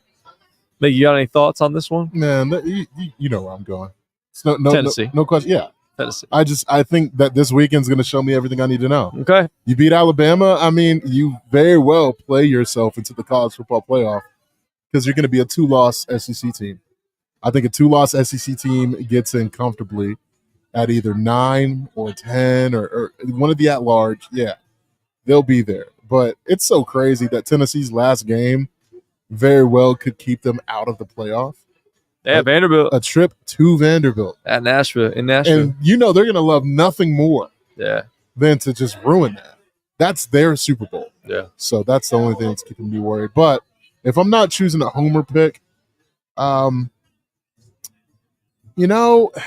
it's weird. Mizzou just is different. Don't do this. And they Don't suck. do They Stop do speaking suck. out of both sides of your mouth. They do suck, Yeah, but like, bruh, You are Skip Bayless. Getting spanked by 31 is different. they suck, man. I don't know. And then of course you got one of the service schools. in the ranks. Somebody said the service academy. You know, baby. Army or Navy? Army and Navy. I personally Which think one? Army, man, they're tearing it up. They are going to business. But nah, I think that would be really good for football. I think that would be cool. that last game between Army and Navy might actually. I mean, it always means something because of They course- can play. Well, Well, they can they'll play twice in a row. back to back. Yeah. Yeah, What do you do if, say, Army wins the final game, in that matchup, and then Navy turns around and wins the championship? The conference winner has to go. I think Army, The And conference Army's just- champion or the conference winner? the conference champion. 'Cause So, they like, win the- of the because the Army The title Navy game, who wins the title whoever game? won the conference champion, because that's Okay. who's in the running for the bid. So that's who would get the nod. it low key kind of sucks that it comes down to that. It does. It should does. be like, but I get it. That's the way sports are. Full season works. Full season, Now, doesn't play as much as winning one singular title game. Which is kinda I mean, crazy. it'd be body of work as a whole. Yes, body of work. So it's That was like- the word. That was the phrase I was It'd be looking for. body of Thank work you. as a whole. So say they're both Thank 12-0, you. and they Yes. go into the conference title game. Yes. I think Navy still has to play Notre Dame. I don't know if Army. I don't remember the rest of Army's schedule. I can pull it Army up. has the Eastern Carolina course, North Texas versus Notre Dame, UTSA, and then they have Navy. So they So both still have play to play Notre Dame. Okay. Yeah. So we're probably looking at. Well, I don't want to say probably because I think one of them could pull off that upset potentially. I don't both think of it's them too far-fetched to believe they could pull off that upset. I against think both Notre of them could. How great would that be, man? That would be pretty sweet. Now, let me ask American you. pretty Championship is 12-0 service Yeah. academies. Yes. So, question: that Army Navy game. Yeah. Do you rest? You can't. Can you? You win the American. You win the American. Yeah, If You you're have playing for the title, the conference title, you play. You have to win that. but then you play again the next week, right? You can lose that game. You don't want to lose that game, but that game has no effect on your ability to make the playoff. Okay. Do I think now? Also, these are the service academies. They're not going to rest players. They're not going to rest. They're not gonna anything, rest man. players. They're probably willing to. Out for blood. Yeah, they are. Yeah. Yeah, this is so much more than just a football. Like, this is pride of the entire corps. Yeah, absolutely. So I don't think we have to worry about them resting players. The game would be fantastic both weekends. All right. Well, I wanted to get to this question real quick. Levi Stanfield, who just said, just found y'all and love the content. Appreciate you, Levi. Shout out Levi. Shout out to Levi, bro. He's watching. He goes, in the end, will there be more Big Ten or SEC teams in the playoff? When it comes down to it, I'm gonna leave that one to y'all. I mean, let's look real quick. If I had to guess, Take a guess. Take a guess, Joseph. Give us your best guess. Give us your best estimated guess. I think it's going to be SEC teams, and I'll tell you why. Because Texas A&M is just creeping right now, brother. They are creeping their way to an 11-1 matchup against Texas. That That is going to be a hell of a that game. would be, boy. You want to Wow. talk about an environment? Kyle Field Jeez. playing Texas at night, and you're 11-1. They might show up on the Richter scale. That would be the most insane environment of the year. Kyle Field. So I don't know. I think you have 3 realistic shots from the Big Ten to make the playoff. Because as much as I love Indiana and I love the story and I love what they're doing, I don't know if they'll actually be there in the end. So you're looking at Oregon, Penn State, and Ohio State versus Texas, Alabama, Georgia, Texas A&M, and LSU. So just by majority rule, I think the SEC could find a way to sneak maybe one more team in the Big Ten. I'm here to tell y'all, and you guys are going to see it in the next month. LSU is not a college football playoff team by any means. I don't think they are. I mean, I don't think they Arkansas could get them. A&M could get them. Alabama could get them. Vandy could get them. Woo. Like, I'm serious. Like, I don't know. So, yeah. Okay, maybe. Okay, in that list of teams I took out, let's take LSU out and throw Tennessee in. Tennessee has to show me something on Saturday until I crown them. Okay. And that's I'm being not biased. Tennessee needs to play better to look like a college football playoff team. Okay. But Texas A&M is in there. And again, creeping around still. I know they got to win out, but they're a 2-loss SEC team. And they've lost 2 games by just field goals. Dog, if Ole Miss wins out, they're in. If Ole Miss wins out, they're going to be in the picture because you would have beat Georgia. Yeah, that win over Georgia would look huge. It would look great. So, they don't play really especially anybody if Georgia somehow manages to beat Texas. Exactly. Like if you pull that win off and Georgia's a 3-loss team, it looks good because you beat Georgia. But if you pull that win off and they beat Texas and Georgia's now a 2-loss team, that's even better for Ole Miss. What you laughing over here about, man? I'm just smiling because I just saw what our boy Chase Green tagged us all in, and man, he is watching us up on the big screen. He is sitting next to his daughter and said Gracie is being soothed by her uncles, Malcolm Harris, Greg Larnard, and Joseph Guthrie. Oh. That man's living life. I want to cry. I Shout out just Chase. like that just makes me smile. Like it's just Wow, such a bro. wholesome. I can't wait to meet her and Philomena. It's Rocco's on the couch, passed out. Like it's That's what the a dream, scene right? over there. That's what Like movies that's- is made of. What a scene. That's the dream. Shout out to CG if you're still listening, brother. We love you We and, love and miss you, you, bro. and so happy for you and Hannah. It's freaking awesome. I just got my feels a little bit. That's what I'm saying. I can't stop smiling seeing that picture. Like that's just so cool. So cool. All right, should we move on to the NFL? Let's do Well, it. hang on, finally. wait. Can I?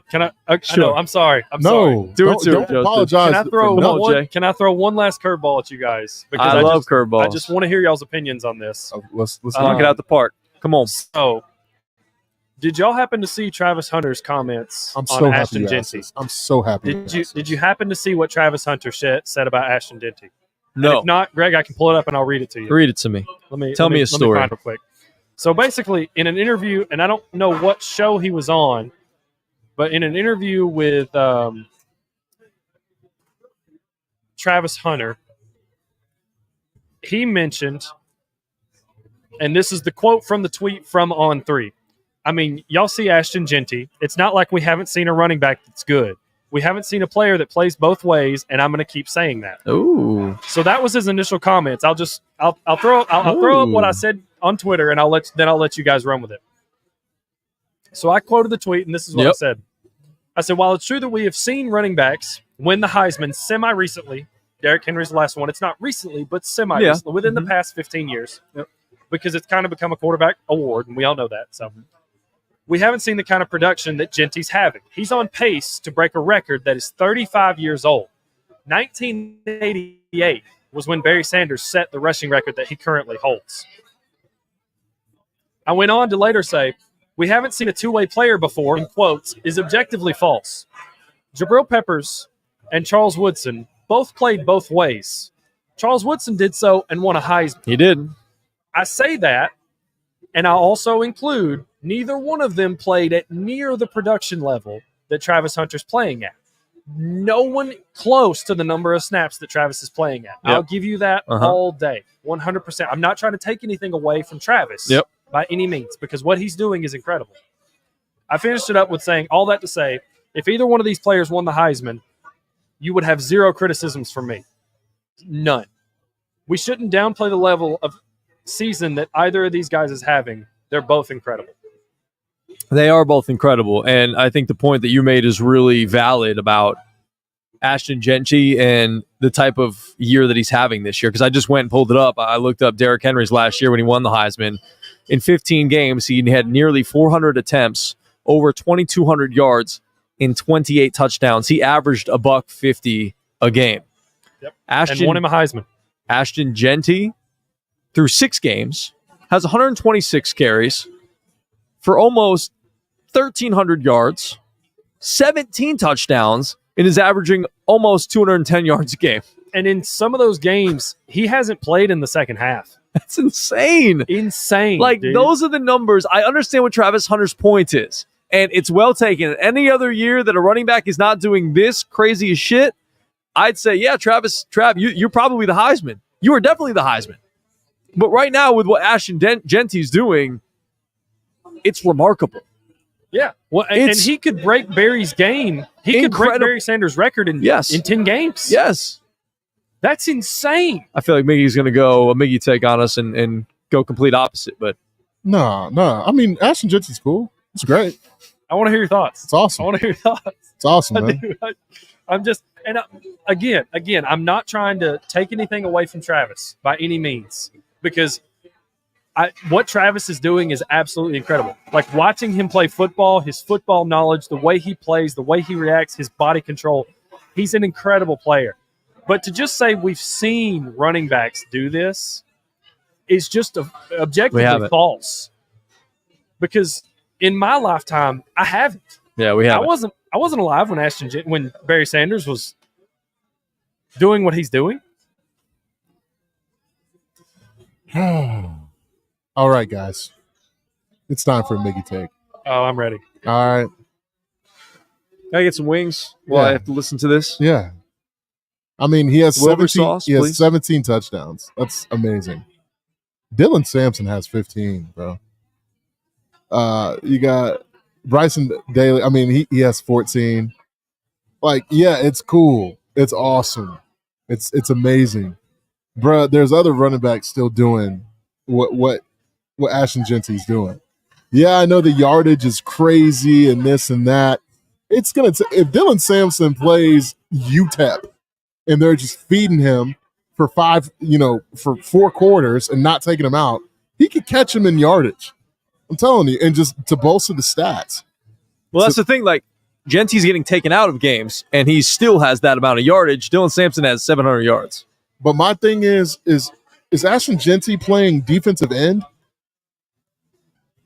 Travis Hunter's not coming out of games, y'all. Like, he is not coming out of the football game. I mean, Ashton Genty's not coming out of games because he wants to. Boise State's coaching staff knows what they have. Yeah. Bro, y'all, Travis Hunter is one of the most sensational talents in all of college football. 100%, dude. And he impacts the game 100%. every single time he is on the football field, which is all the time. Defensively, offensively. He is Justin Jefferson, and it's probably not a good explanation this year because he's been trash. Sauce Gardner. He's them two boys put together. Like, we'll never see nothing like it. We have seen something like it. Man, I don't count Charles Wilson, man, for personal reasons. Yeah, of course. You got a little animosity towards Charles. How do you not? Peyton Manning doesn't win a Heisman? Come on. Mickey, can I? Would? Yeah. Because when you brought up Dylan Sampson, I wanted to do some math here. Okay. You know how many carries Dylan Sampson has on the season? How many? Or in the last 5 games? How many? 106. Okay. You know how many carries Ashton Genty has in the last 5 games? How many? 106. Oh, man. I just got 8 up. Y'all just saw it on national television, fella. Tell him, Jay. Tell him. Say with your chest. This man is producing. Yeah, at another He is absolutely producing. Listen, man. Trav, we're going to get you in that Heisman house if it's the last thing I do, boy. Prime, I need you to keep him in. Keep him in. Nah, I mean, bro, it's just not the narrative I want. And I'm just going to outright say it, bro. It's boring. Ashton Genty is like. That's boring? What? He's about to break a 35-year-old record. But, like. Becoming the first Heisman Trophy since winner at running back since when? 2015. Yeah, Derrick Henry. But I've seen it. I've seen this story. It's great.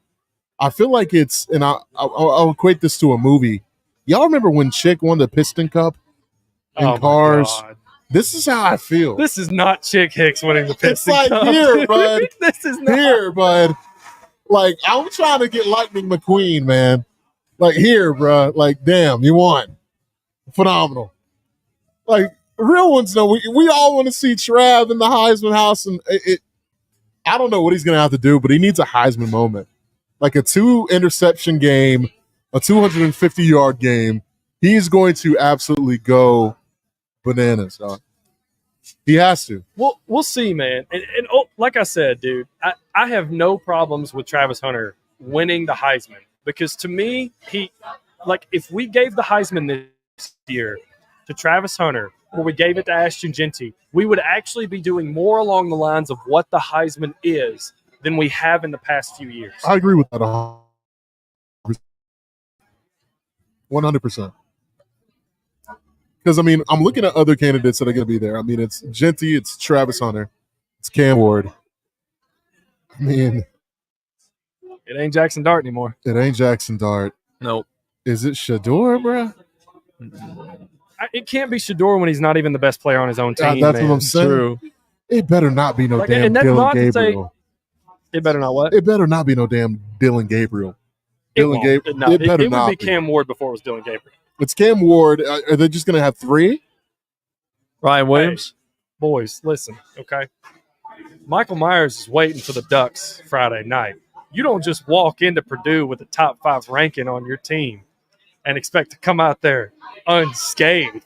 Did y'all see that's where top 5 teams go to die. That uniform? Oh my God. Cold. Both of them. They missed a golden opportunity to do a full-on Michael Myers like cosplay with that uniform. Man, sick, do I think Purdue's going to win? No, but just saying, top 5 teams in Purdue have not had good times.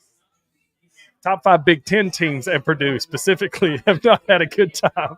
It's a Friday night standalone game. Oregon's coming off the biggest win in Dan Lanning's career as a head coach. Don't get boiled. Yeah. All right, let's move to the NFL, shall we? Right. That's a good way to end that. Let's do it. 12 and 17 are back together, by the way. Boom. How you feel it's about now that? 8 and 17, but it will always be 12 and 17. Devontae Adams has rejoined Aaron Rodgers on the New York Football Jets. It's going to help. It's not going to fix all of their problems, but it's certainly going to help them win some games because Aaron Rodgers has clearly been frustrated, bamboozled, annoyed, all of the adjectives by Mike Williams and at times Garrett Wilson. The only guy that he really truly can rely upon, it seems like, is Alan Lazard, and he can't catch the football 34% of the time. That's not true. He drops the ball a decent amount. I know. Compared to what else he has, that is not true. What? Alan Lazard has been amazing this year, bro. He's been good. He's the definition of 10 fantasy points. 10 to 15 fantasy points. He's steady. But he ain't Devontae Adams. No. Devontae Adams is going to go in there and really help Aaron Rodgers and help stable this offense from a passing attack. Now, what Devontae Adams can't do is block for Aaron Rodgers. So that's another issue within itself, that he is not going to have, obviously, the blocking in front of him. And I'm really nervous about Aaron this week against Pittsburgh in that defense. And J.J. Watt's going to be T.J. Watt? Or T.J. Watt, sorry. Yeah. I mean, J.J. come out of retirement too and probably get to Aaron Rodgers against that offensive line. Detroit fans were asking, man. I know. I'm sure they begging were. for him. I mean, Hutch went down. if he wanted a ring, right now is the time. Oh, J.J. ain't coming back. J.J. ain't coming back. He's finished. He's through. I think if He's Dan through. Campbell called him and was like, It's been hey, a couple years. He's done. No way. No way he comes back. You don't think he's staying in shape? No chance. I think he's staying in shape, Yeah, but not not football game shape. Yeah, not football game shape. No. I mean, if you want to get him back in the building and say, hey, look, JJ, we're going to put you on a workout plan. We're going to let you practice. You ain't going to play until like the last 4 games of the year or 3 games of the year, and then we'll get you for the playoffs, maybe. I think you practice squad him right now and just see what's there. Go ahead, fine. I don't think he would, but I wouldn't hate it with Aiden Hutchinson going down. Jay and I talked about that last week, but this is a great move for the Jets from the standpoint of something needed to happen other than Robert Saleh being the scapegoat and getting fired, which, look, he wasn't a great head coach anyways, but Aaron needed this. The Jets fans needed this. This gives them their best shot, and shout out to our boy GT who called it before the season started. In October, literally. He nailed it. Bullseye. And that's what happened. And it seemed like Devontae could not wait to get out of Las Vegas. He was with Aaron on Tuesday when the trade was announced. So he was already in the same building as he was. He's already got custom cleats made up in the jet green and white. He's ready to rock and roll. He's coming. He's playing on Sunday against the Steelers. It's a lot of old Packers in that New York There is. Jets, Yeah, well, Aaron is basically the general manager. He's the head coach and the general manager. And I'll be honest, it has not worked out for him like it worked out for Tom Brady. But also, Tom Brady didn't try to bring all of his old New England Patriots to Tampa Bay. He was like, "Hey, I'm a win with what you guys got here," and he did. It's GOAT behavior. Yep. Anytime I like making moves for a quarterback, and it happened again in the state of New York with Amari Cooper going to Buffalo for Josh Allen. I just hate it though because I know he still has a lot of help. Lamar Jackson, these moves don't happen for Lamar. Like Stephon Diggs goes to CJ. Like, what is Lamar getting? Derrick Henry. But like to catch the football. Derrick Henry. I know it's Derrick Henry, but like I was about to say, I mean, it's Derrick Henry. It's Derrick Henry. But man, they drafted him Zay Flowers. Zay Flowers has been really good this year. Yeah, Zay Flowers has been amazing. Isaiah Likely's been good at times. Yeah, Mark Andrews has been good in his tenure in his career. But you're right, Mick. By and large, they have not brought in a marquee free agent pass catcher. Yeah, I get your point. I'm just trying to push back a little bit. No, I get that. And look, they missed on some. Yeah. Hollywood Brown wasn't what they were hoping he was going to be. Odell didn't turn out. Bro. Fleeced him. Rashad Bateman hasn't been as cold as they were hoping he'd be. Yeah. It seems like Zay Flowers from Boston College is the first guy that might actually pan out to be a wide receiver. You know who he reminds me of? And this is blasphemy. Who? He reminds me of Antonio Brown quite a bit. Who? Zay Flowers? Yeah. Somebody told me that Devontae Adams has a little Antonio Brown in him. I don't hate that. I just think from a route running ability. I'm saying like from a craziness standpoint. Who Devontae Adams does? I was like, because they watched receiver and they were like, oh, Devontae's getting pissed and he's this, that, and the other thing. He's losing his cool. Well, because he's I'm like, he was with the Raiders. He was with the Raiders. Like, look, Aiden O'Connell, Gardner Minshew, Jimmy Garoppolo throwing him the football. Like, oh, what are we talking about? yeah, straight up. I'd go nuts too if I had those guys throwing me the football. Straight up. I understand you wanted the money, and I get it. But man, it's just, how much could he be kicking himself for not staying in Green Bay? He could have such a better setup if he had stayed in Green Bay. Better than even with the Jets right now. He'd be definitely closer to winning a title. Yes. I don't know. Who's closer to winning a title right now with Devontae Adams on the Jets? The Jets or the Packers? I mean, I don't even know if the Packers are going to win the division. It don't matter. They don't have to win the division. All they got to do is get in the playoffs and win the Super Bowl. I don't know if they're going to get into the playoffs. They will definitely 100% get into the playoffs. They are a really good football team. They're going to show it this weekend at home against the Texans. Are you sure they're going to get into the playoffs? Yes, 100%. Look at their schedule after Houston. Okay. Let's look at Green Bay's schedule. They're not going to lose to Sam Darnold again. I guarantee you that. All right, so let's just say they lose to the Texans. You're going to win against the Jags. You're going to lose against the Lions. No. Bro, you're losing. Not against losing the against the Lions. Okay. They don't have Aiden Hutchinson anymore. The offensive line's been really good for the Packers. They're going to find a way to win a game, at least one game against the Lions. 49ers. Yeah, I mean, Packers can beat the 49ers in the regular season. Give them in the postseason? No. They lose to the 49ers. All right, so let me count the wins. The Jags are a win. Let's just say you split with the Lions. Sure. You split with the Bears. No, they own the Bears. They're beating the Bears twice this year. The Dolphins. Without Tua, yeah. Tua might be back at that point. It don't matter. The Seahawks. The Saints. All right, so you're adding 6 wins to 4, so you got 4. 10. So you got 10. Yeah, you'll make it. Exactly. That's what I'm saying. Like, they'll make the playoffs. They'll be a sneaky team getting into the playoffs. Yeah. Respect it. What are we talking about? I'm sorry. I got to Devontae Adams, who's closer? Who is at right now in a better shape to make the playoffs? Jets or the Packers? I just think the Jets can win the division. That's just what I think. Because I'm looking at their schedule and the way it looks right now. Yeah, they're on a 3-game losing streak, but all 3 of these games have been insanely close. And, of course, their only other loss was to the 49ers. I think the Steelers are going to be a loss, but then you get the Patriots to right the ship back. Texans are going to be a loss. Cardinals, I think you win. Colts, I think you win. Seahawks, I think you win. Dolphins, you win. Jags, Rams, Bills, Dolphins. They could get hot at the right time to win that division. And it's an awful division. Buffalo doesn't scare me. They do now with Amari Cooper. That's a big pickup. Yeah. And that was a place we talked about possibly Devontae Adams going to, was to Buffalo. And now they got a guy like Amari Cooper. That's a legitimate number 1 wide receiver. Their biggest hole on that roster. I don't love Josh Allen, but you give him Amari Cooper, I like it. Y'all think Amari is a 1? Yeah. Still? Yeah. He's not the best one, but he's still a 1. Okay. I don't know how to feel. Because on one end, I'm like, there's no way this guy is a 1, but then last year he had 250 yards receiving in a playoff game. Yeah. So it's like, hey, he's still got some juice. Him and Devontae still got some juice. He might still kind of be like that. Yeah. So we'll see.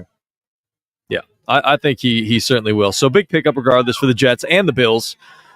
Both are going to be incredibly helpful. If you had to say one would help more than the other, which one would you say? Bills with Amari Cooper or Devontae with the Jets? Devontae, because he's going to open up the offense for so much else, right? You still got to account for Breece Hall. You still got to account for Braylon Allen. You still got to account for Tyler Conklin. Still Garrett Wilson. Garrett Wilson. You know, it's your boy Alan Lazard. I mean, there's so many different pieces. Mike Will. Bro, get him off the freaking field. Did you see right when they got Devontae? It was like, hey, he's open for trade, bro. Mike Williams on the trading block. Like, this man doesn't know how to run down the red line. He can't catch the football. He's a disaster. He's a disaster. That was a horrible signing. And it shows you that Justin Hurt, they were right. Yeah. They were right to part ways with everything they parted ways with. Other than maybe Keenan Allen. I love Keenan. I do too. I know. We love Keenan Allen on this show. I just think he's it's past time. Speaking of past time, Russell, is it past time? How do you feel about Justin Fields kind of getting the boot and Russell Wilson potentially started for the Pittsburgh Steelers? I hate it, but Russell was supposed to be the starter going into this year. He's playing a Jets defense this weekend, which you can't generally throw on. You're going to beat the Jets defense, you run on them. Yep. So this, to me, is Mike Tomlin saying, hey, I'm going to give Russell Wilson a start. If he plays like dog doo-doo, well, I guess he wasn't the right guy anyways, so we're going to go back to Justin. This is almost setting Russell Wilson up to fail, but also saying, hey, at least I gave him a chance. I think it's dumb, though. Justin Fields has done enough. I know he hasn't been great, but he's done enough to deserve to stay in that starting role. Greg, we really don't agree ever. We do right now, though. Oh, okay. You got me on that one. Yeah, we agree 100%. I think this is set up. Yeah. I think it came out of nowhere. Yeah. It's starting to filter through different channels and stuff. The locker room is like, what are we doing? And Mike Tomlin knows his guys, right? And I think everybody knows it's just like, all right, like, yeah, Justin Fields hasn't looked good. Yes, receivers are their stats aren't great. George Pickens still hasn't scored a touchdown this year, which you love GP. I love GP. I like him too a lot. Like, he's a phenomenal football player. For him to not be in the end zone for his 5 weeks is crazy. It's wild. It just tells you the style of football they're playing too. Justin Fields, like what their goal is and how they want to run that offense. Yeah, but you got to look at the guy calling the plays too. I know him very well. He's a former Atlanta Falcons head coach, Arthur Smith. You know, I don't know, bro.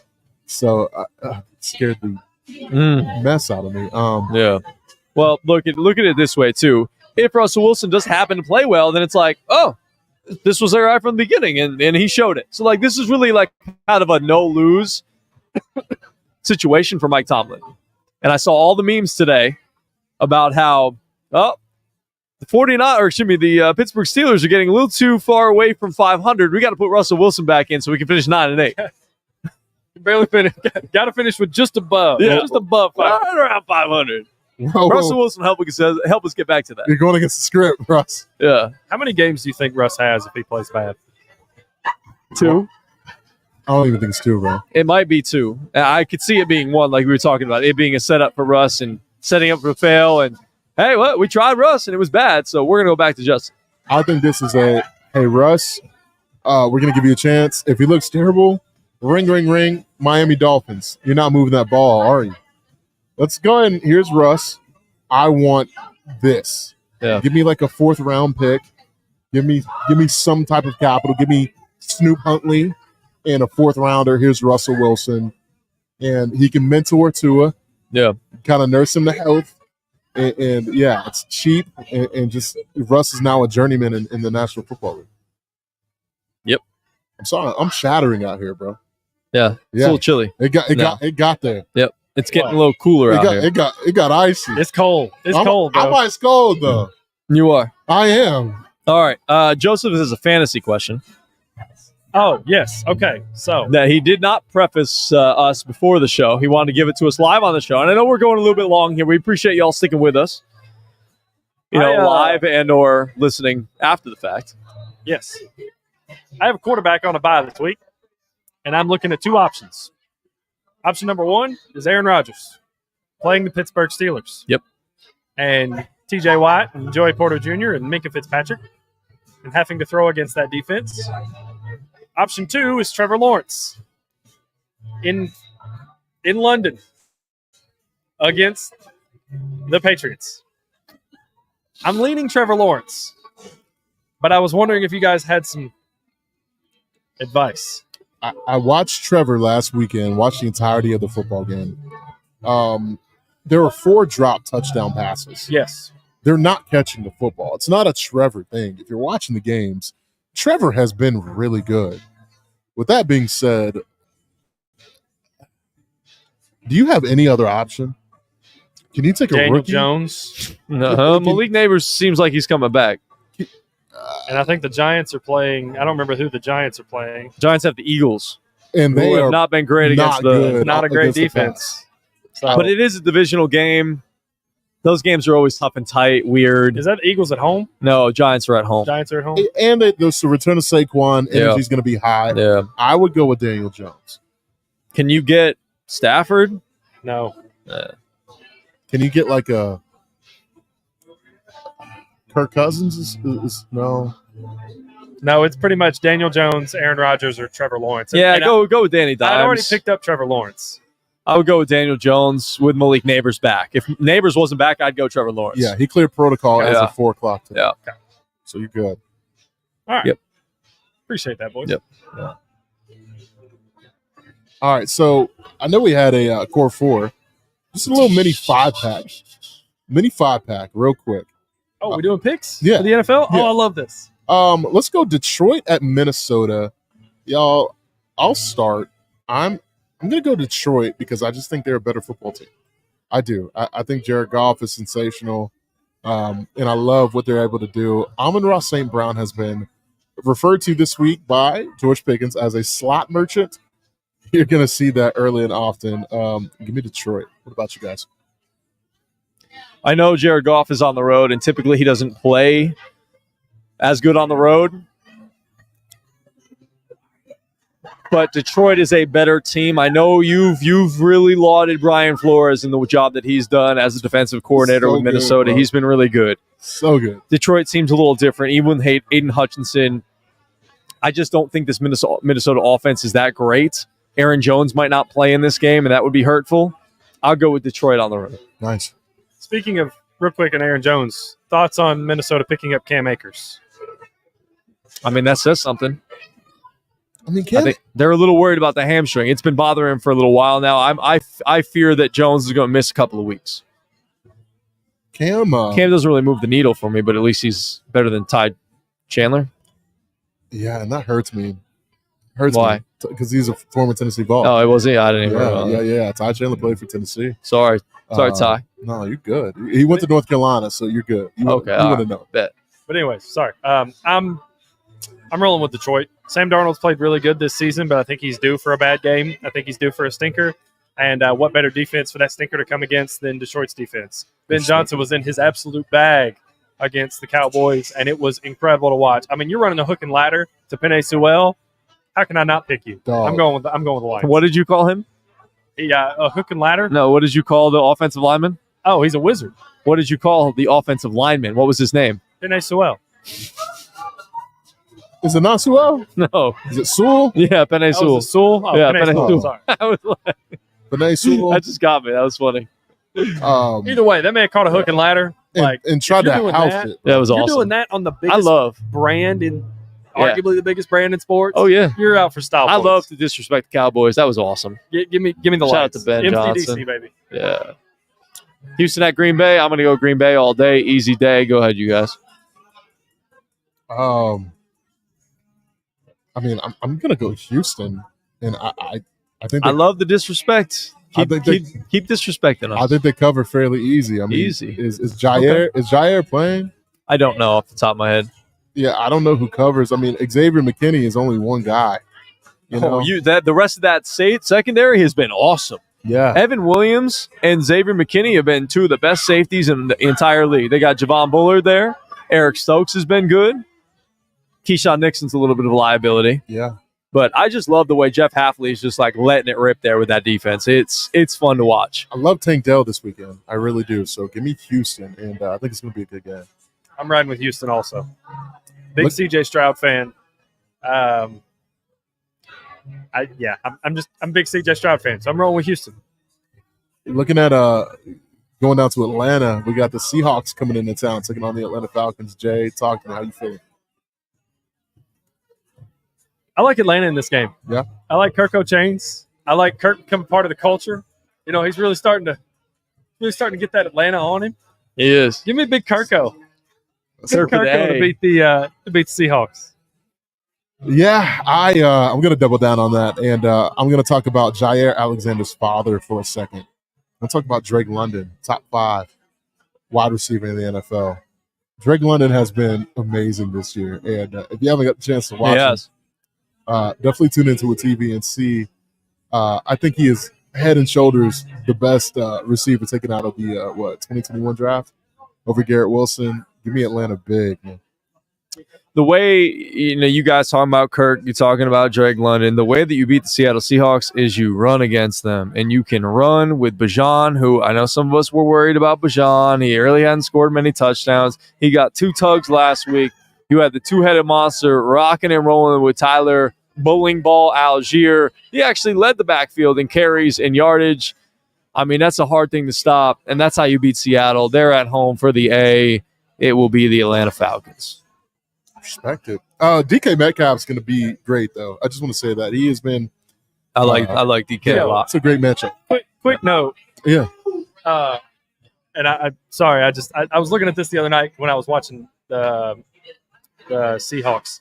Do you know DK Metcalf and AJ Brown were at Ole Miss at the same time? We didn't know they about never it. won more than like 7 games. We didn't know about it. Crazy. Isn't that crazy, bro? On the same draft class on the roster at the same time. They're literally best friends. Crazy. I mean, that's the thing. All right, last 2. Baltimore at Tampa Bay. Tampa Bay's been rocking and rolling. Baltimore's been playing a lot better football. Their defense still is not great, but I think they'll figure it out at some point. But again, Tampa Bay has been amazing with this offense, the way what they've been able to do with Baker Mayfield and Mike Evans. And they've got now a three-headed running back. In Tampa Bay. Bucky Irvin, Sean something or other, Sean Taylor, or Sean Johnson, and Rashad White. Yeah. Give me Tampa Bay. This might be an unpopular pick, but that Baltimore defense, not as good. Actually, you know what? Screw it. I'm going to go Tampa. I'm going to go Baltimore. I just don't think that Tampa Bay defense is actually that good. Yeah. I'll go Baltimore. I mean, I hate to sound boring, but I was going to be like, man, brother, I saw that Tampa Bay defense up close, and they ain't talking about nothing. Lamar Jackson. Vita Bay is great, and then Antoine Winfield Jr. is really good. But other than that, there's not a ton to write home about with that Tampa Bay defense. Yeah, Lamar and Zay Flowers, they roll. Give me Baltimore. I'm with you, boys. I mean, I want to roll with Baker and Mac Evans, but I watched this Tampa Bay defense give up 27 to this Saints team with Spencer Rattler, and that's just not a good look if you're playing Lamar Jackson and Derrick Henry and Zay Flowers. So, I'm gonna roll with Baltimore. Levante David's old. Other than that, there's Jordan Whitehead in the secondary. There's just Jamel Dean's hurt. This is not the same defense that they had when Tom Brady was there, which was absolutely balling. All right, last game we're going to talk about quickly. Kansas City at San Francisco. I don't know if Jordan Mason's going to play. Who's their running back behind Jordan Mason? Kareem Hunt. What was his name? It's like Guerrero or something like that. I'm so sorry. I was thinking Kareem Hunt's for the Chiefs. Yeah. I do not know. It is Guerrero something. I saw him pop up on waivers. It doesn't really matter in the Kyle Shanahan offense. Man, I'm going pure. It's a pure vibes pick, dude. Give me San Francisco. Kansas City has played some ugly games this season, and I think they're kind of due. I think it's time that they catch an L, and I think Brock Purdy and the boys are going to give them one. Even if Jordan Mason doesn't play, I'm going to roll with the 49ers to find a way to beat the Chiefs at home. Isaac Guerendo. Thank you. Guerendo. Or, sorry, beat the Chiefs in San Francisco. So you got San Francisco. I got San Fran. I'm going to go the exact opposite way. Okay. I'm going to go Kansas City. San Francisco's favored right now. And I think that shouldn't be happening because Pat Mahomes is still Pat Mahomes, and he hasn't woke up yet. He's looked bad. I have drafted him in all of my leagues, and I've played him every single game. I'm benching him this week because I want to see, is he going to come alive or what's going to happen? Well, when you told me you're benching him, you just sealed my fate. So, okay, there goes San Fran. Yeah, I'm benching Pat Mahomes this week. So give me Kansas City. I want to see, is it Malcolm Harris or is it Pat Mahomes? And Travis Kelce's going to score. He's due for one. Bruh has not scored a touchdown, and That's insane. Yeah, That's it's crazy. Insane. Like Travis Kelce ain't scored a touchdown. What's going on in Kansas City? Man? Yeah. You're a tiebreaker, G. You know what? just Kansas City finds a way to win. Even if the chips are stacked against them, I'm going to go with the Kansas City Chiefs. They just find a way. Just find a way. They find a way. Patty Mahomes finds a way. That defense is good under Steve Spagnuolo. I think it's going to be tough for Brock Purdy and company.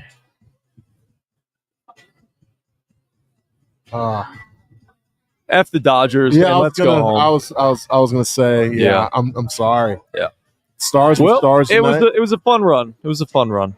I mean, It was magical. well, no, never mind. Dodgers just too talented on paper. Yeah. Nothing you can do. Yeah. Nothing you can do. Anyways, I appreciate y'all hanging with us. We've been here for about 2 hours, so What a episode. Jeez. yeah. Yeah, this was a beefy episode, boys. Yeah. Yes, it was. Well, we appreciate y'all hanging with us, listening, whether it's live or after the fact. Shout out to Chase Green and Garrett Tolley, the new babies, the wifeys at home. Hopefully listening to us at least a little bit. We know CG was. We love you guys. We miss you guys. Big weekend this weekend. Follow along with us at Chatted Up Sports all over social media. We are going to be in Knox Vegas, boys, for Tennessee, Alabama. I have never been to a Tennessee tailgate before. Me neither. Oh, So y'all's I am lives are about to excited. change. I've been I to am Georgia excited. tailgates, but I've never been to Tennessee tailgate. Yes. Looking to chalk a big game visit off Yes. off my list. Bucket there. list? So Yeah, I love it. It's going to be a lot of fun. Follow us on for some incredible content coming up. Shout out to Sarah Blake. We'll be on this kind of a crossover between Chatted Up Sports and the Sarah Blake Show. I think we're going to kind of do a little crossover pod with her, That's exciting. her girls. Some former VFLs are going to be in the building as well. So I'm excited to see what the show's going to look like and excited to bring you the content. Again, stay locked in with us all over social media. We'll be posting stuff all weekend long. I can't wait. It's been a fun program. For Joseph Guthrie, Malcolm Harris, I am Greg Larnard. Be kind to somebody today. It could change their lives. It could change their day. And it's so kind, so easy to be kind. Have a great day whenever you listen to this. We appreciate you. We love you. Peace and love.